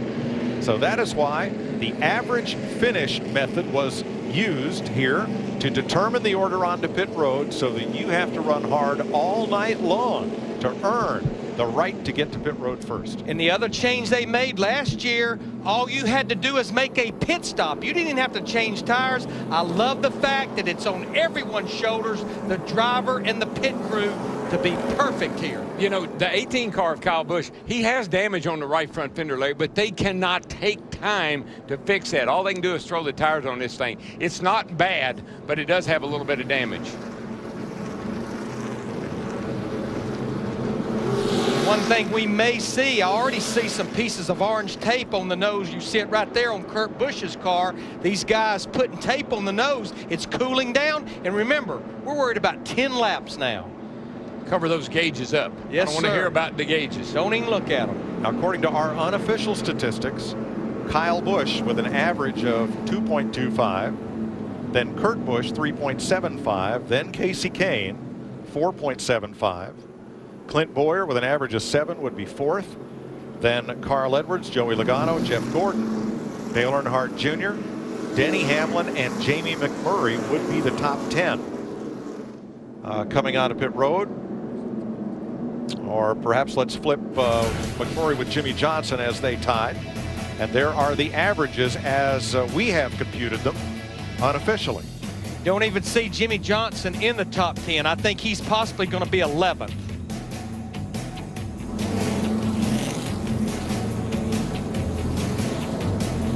Once again, our tabulation unofficial. We're waiting for word from Nascar on how they will enter pit road for the money stop. Well, these guys should be starting to migrate into their proper positions here. Jimmy Johnson's still sitting up in 4th. He's got to fall back, and got to be some adjusting made here. Larry, you can change 2 tires a lot quicker than you can change 4. Do you gamble with just 10 laps to go? It's mandatory. 4 that's tires. Right. You can't 4 gamble. tires. Sounded good, though. Yeah, Mike. I know. It's see, creative thinking will get me in trouble. It'd be a gamble, but you'd have to come back and get them other 2. That'd be a great gamble. All right.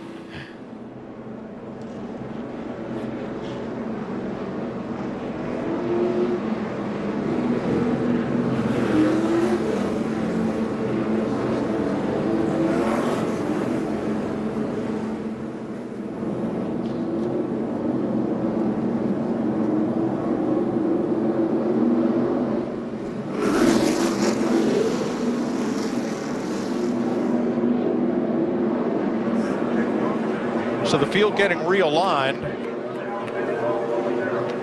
And here is how they come in. Kurt Busch, Kyle Busch, Casey Kane, Jimmy Johnson. Kurt did win the tiebreaker over Kyle for best average.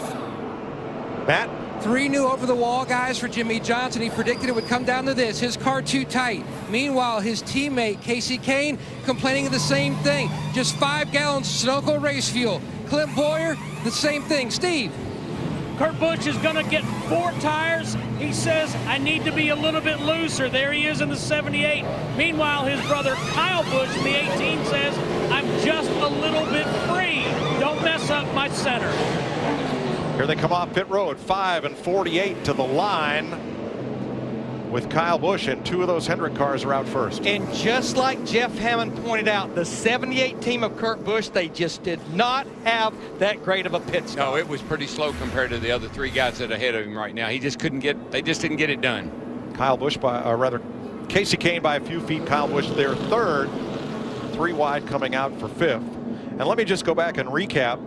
According to my tally, Kyle and Kurt Busch were tied for average. Kurt Busch, by winning the 4th segment, broke the tie, so he was first onto pit road ahead of his younger brother. I think Jimmy Johnson, too, we thought he was a little further back, and he came in 4th.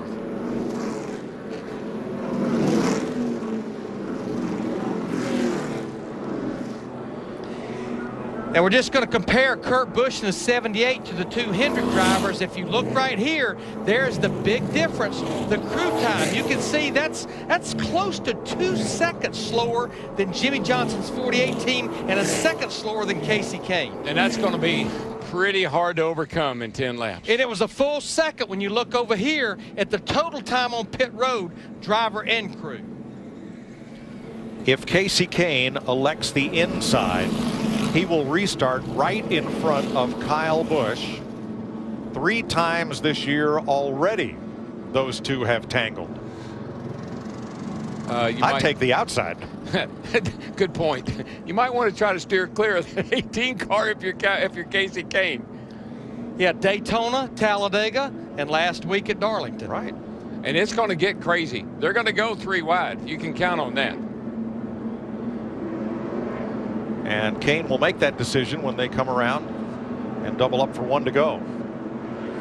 10 laps to go. 10 green flag laps. Green flag checker till we get a winner. Ready for what could be the final restart of the night in the Sprint All-Star race. Casey Kane has elected the outside. Jimmy Johnson inside.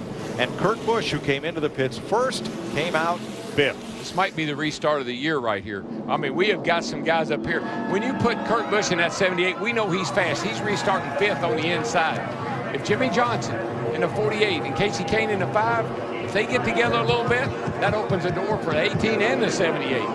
What'll you do for $1 million? We're about to find out. Casey Kane, Jimmy Johnson, teammates in Hendrick Chevrolets come to the line. Green flag for 10 laps. Logano pushing Kane toward turn 1. And Kyle Busch is pushing the 48, and he tried to look under and getting in a corner. Wasn't enough room.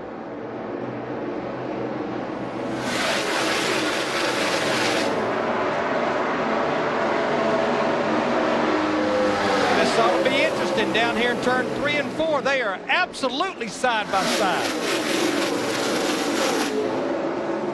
All but equal off the corner. Boy, there was Jimmy Johnson just about got into the side of Casey Kane, but they held on. And Kane holds his ground. He's going to try to get a run off the high side of turn 2 to retake the lead. He's up to Johnson's door, up to the right front wheel, and here he comes. These two, that's exactly how they like to run. 48 on the bottom, 5 on the top. It's like Casey Kane in the 5 is a little better in 1 and 2. Johnson is a little better in 3 and 4. He cleared Kane that time. See you. Don't want to be you. Logano in 3rd. The Busch brothers 4th and 5th. Kyle and Kurt. Then Hamlin, Earnhardt, and Matt Kenseth has come out of the pack to close in 8th position. There's his red number 20 just in front of Jamie McMurray.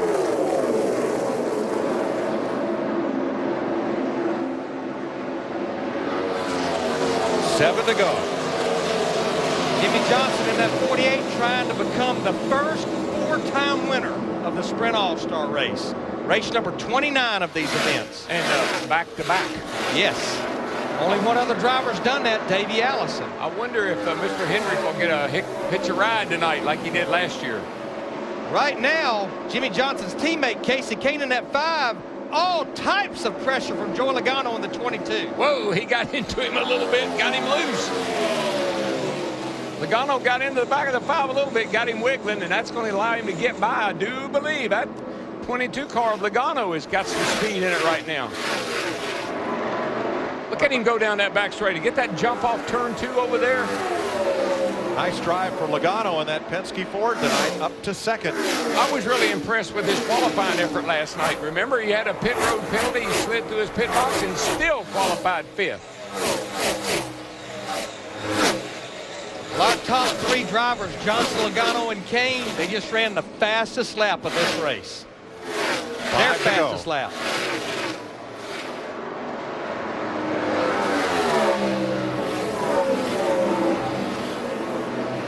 Larry, would you say that Jimmy Johnson in the 48 car is redeeming himself from his little mistake on the qualifying last night? And he told us that during the rain delay. Yeah, with no speed limit on pit road, Johnson slid through his pit. They had to back up. A blown stop. He had to start deep in the field, 18th of 22. He started just in front of Kevin Harvick, whose time was disallowed because Harvick's car was serviced over the front line of the pit box. That and then I tell you another great move on the Chad Knaus, Jimmy Johnson's crew chief. They made some pit crew changes, got a couple of new tire changes, and they nailed an 11-second pit stop to get him the lead. Yeah, you see Casey Kane in the 5 continues to slide backwards. Now Kyle Busch in the 18 all over him. There's Chad Knaus, his crew chief on the right. We'll be coming to 2 laps to go. McMurray has passed Kenseth for 8th. And Kurt Busch, after leading 2 of the segments tonight, A lone man in 5th place. Right there. Right where he came out, Mike. I mean, he lost. He came in first, went out 5th. Just not a whole lot you can do about it. Kyle Busch and Casey Kane together again.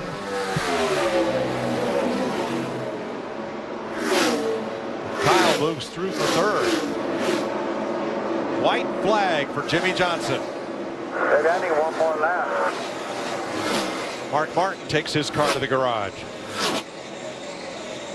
Hey, think about Kurt Busch in the 78. This is about the deepest he's been in the field all night long back there in 5th.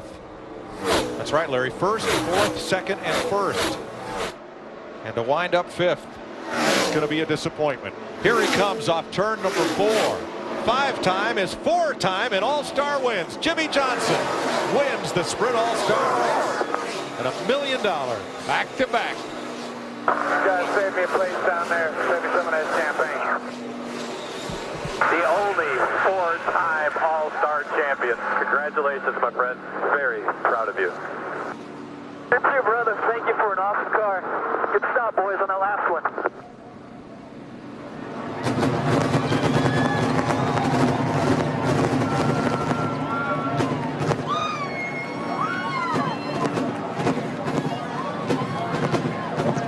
I want you to continue, I don't know, you do your burnouts, whatever, but you're going to get behind the show car sometime. Anyone surprised? No, not at all. I mean, when you wonder why this guy's won 5 championships and why this guy has had the success he's had, Jimmy Johnson, a great driver, Chad Knaus, a genius on pit road, and now a pit crew with lightning fast pit stops. What are you going to do? You're going to burn down the house.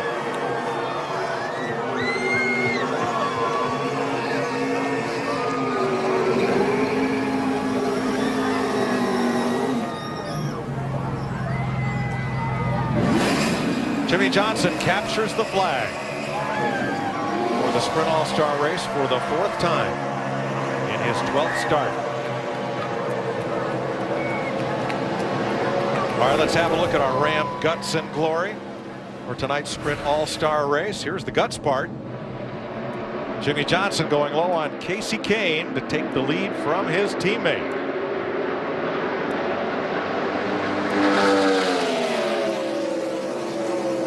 Not long after, gets all the glory.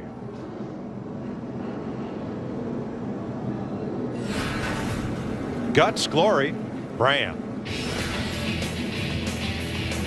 Car owner Rick Hendrick and his wife Shani all ready to celebrate in Charlotte Motor Speedway Victory Lane, where Johnson has just won the NASCAR Sprint All-Star race.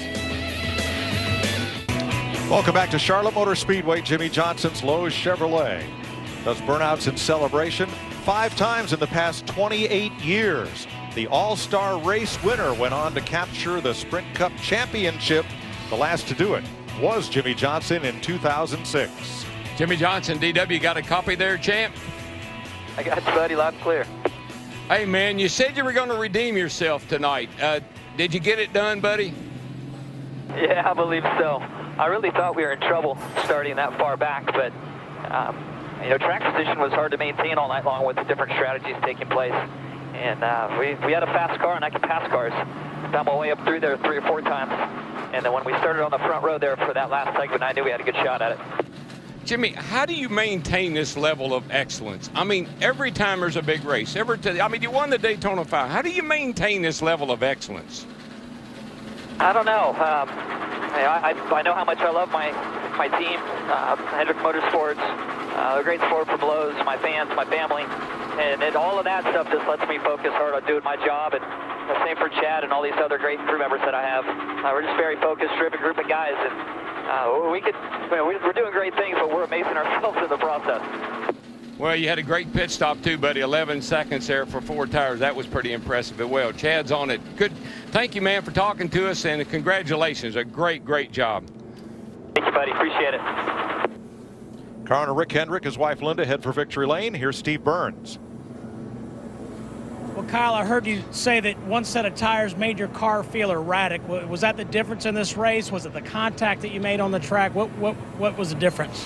I think it was just getting beaten around on every restart, but that's all right. Just I don't know. We definitely had the best car here tonight. Just didn't quite get the best pit stop there at the end to get us out on the front row. And then when you're back behind cars, you're getting beat up on. So it is what it is. You know, we'll just take this good learning day and, you know, hopefully bring back some speed like this for the All-Star or 600. Thanks, Kyle.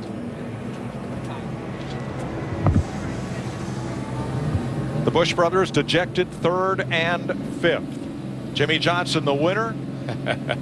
Rick Hendrick leans in. They don't want to ride this year.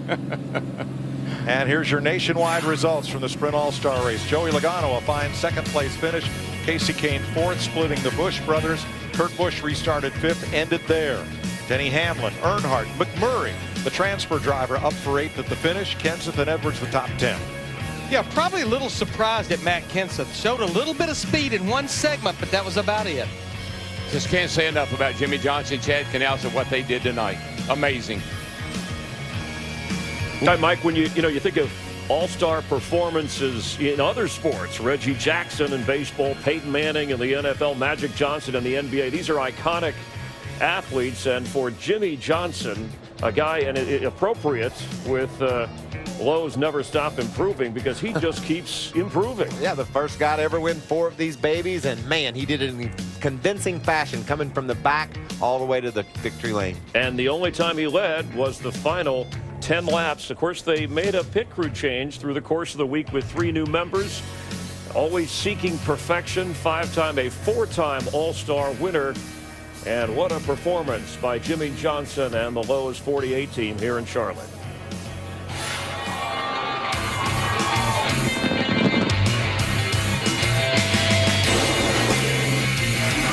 Hammered the motor pretty bad here.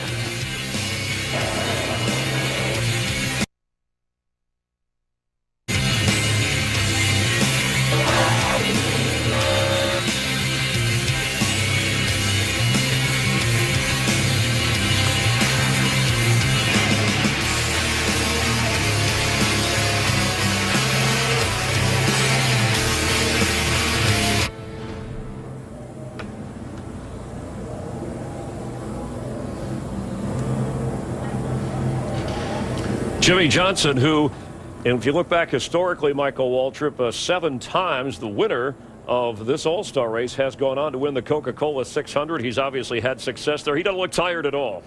I'll tell you, what he did tonight, though, I would be tired. That was a tremendous effort racing through this field. Driving around the bottom of the racetrack with cars beside you, that's a tough job, great accomplishment. Let's join Chris Devoda in the celebration with Jimmy Johnson. The only 4-time All-Star winner in NASCAR history. They say great athletes rise to the occasion to win the big events. Thank you. Yes. So how have you been able to do what no other drivers have been able to do in history? That's crazy. Gosh, to beat Jeff and Earnhardt, 2 guys that I looked up to my whole life, and 2 massive icons of our sport. This means the world to me. Now, I really didn't think we had a shot at winning tonight, starting 20th, but we had a great race car and worked our way through there and got the job done. But over time, honestly, it's just dedication and drive from every member at Hendrick Motorsports, every member on this 48 team. And we're very proud of what we've done, what we've accomplished, but we know we got to keep pushing harder and keep pushing one another. And we did it again here tonight. I don't know how we keep doing it, but I'm very proud of this race team. I know Mr. H leaned into the window to say something to you. What did he say? And did you make the motion to get him on the car again? And he said, no way? I couldn't really hear him because the engine was running. And then when I was talking to DW on my way in, he talked about Rick not being on the door. And so I thought this was the perfect opportunity for him to ride in a very short distance, safe distance, but he turned it down. So it would have been fun to do it. But just a huge night for my entire fan base. I want to thank Sprint for their great support of our entire industry and our sport in this event tonight. My great sponsor, Lowe's, Cobalt Tools, Chevrolet, my fans, my family. It's a big night for us. Thank you, everybody. Congratulations, another $1 million prize for Jimmy Johnson. Matt? What's up, 4-time? And Casey Kane in the 5 team on the front row had lane choice. What happened over the final 10 laps? Well, I'd say my pit crew did a great job getting us out first. I was a little tight the run before, and we just not enough time to really fix it if we want to get out first. So we just tried to get 4 tires, and if I could get clean air, thought we'd be all right with our Farmers Insurance Chevy. And Jimmy just kind of stayed right there, couldn't get rid of him, and then he beat me off into the corner, into 3, and kind of on exit, and it was over after that. I was tight and fell back to fourth. But the pit crew did great. It's a good run for us. Tried hard, and just a little too much. I bounced off a couple too many cars to really have a car capable of running with him at the end. Thanks, Casey. Well, Kurt Busch, gosh, you guys had a fantastic race car tonight. Just got beat on pit road on that final stop. You know, to win some segments and to be in position with the All-Star race the way it is, it shows the true strength of this team. Even though we're only running 20 laps at a time, it still makes you feel proud to race for these guys. They put me in position with the overall best average finish through the first 4 segments. We were just a shade slow on pit road and maybe a shade off on that last adjustment because I couldn't race back through traffic. So even if we came out first, it'd have been tough to hold those guys off. Yeah, I heard you say that the car was starting to plow. Yeah, a little bit tight. And so therefore, you're just trying to translate to them what that last change did, and you just kind of roll with it. You know, it's $1 million going out the window, but we're building our notebook up for Charlotte for the 600 next week. Thank you, Kurt. Thanks a lot. Thanks, Kurt. What a night for Joey Logano. About 40 car lengths away from $1 million, but describe how you put yourself in that position. 22 guys, they did a great job. Great pit stops. They got us that last spot on the before the 10 they go, and that put us, in the second row, and that was important. Had a good restart, pushed the 5 out there.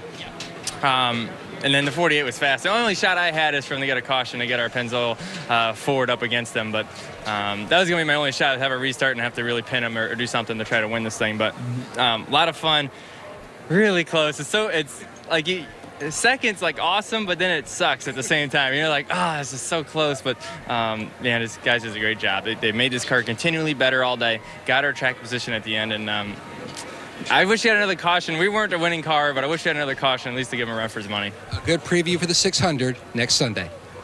Joey Logano is smiling, but Jimmy Johnson, when you think about all the best drivers in the world, how they gather for an all-star event in one place and how he just rises above.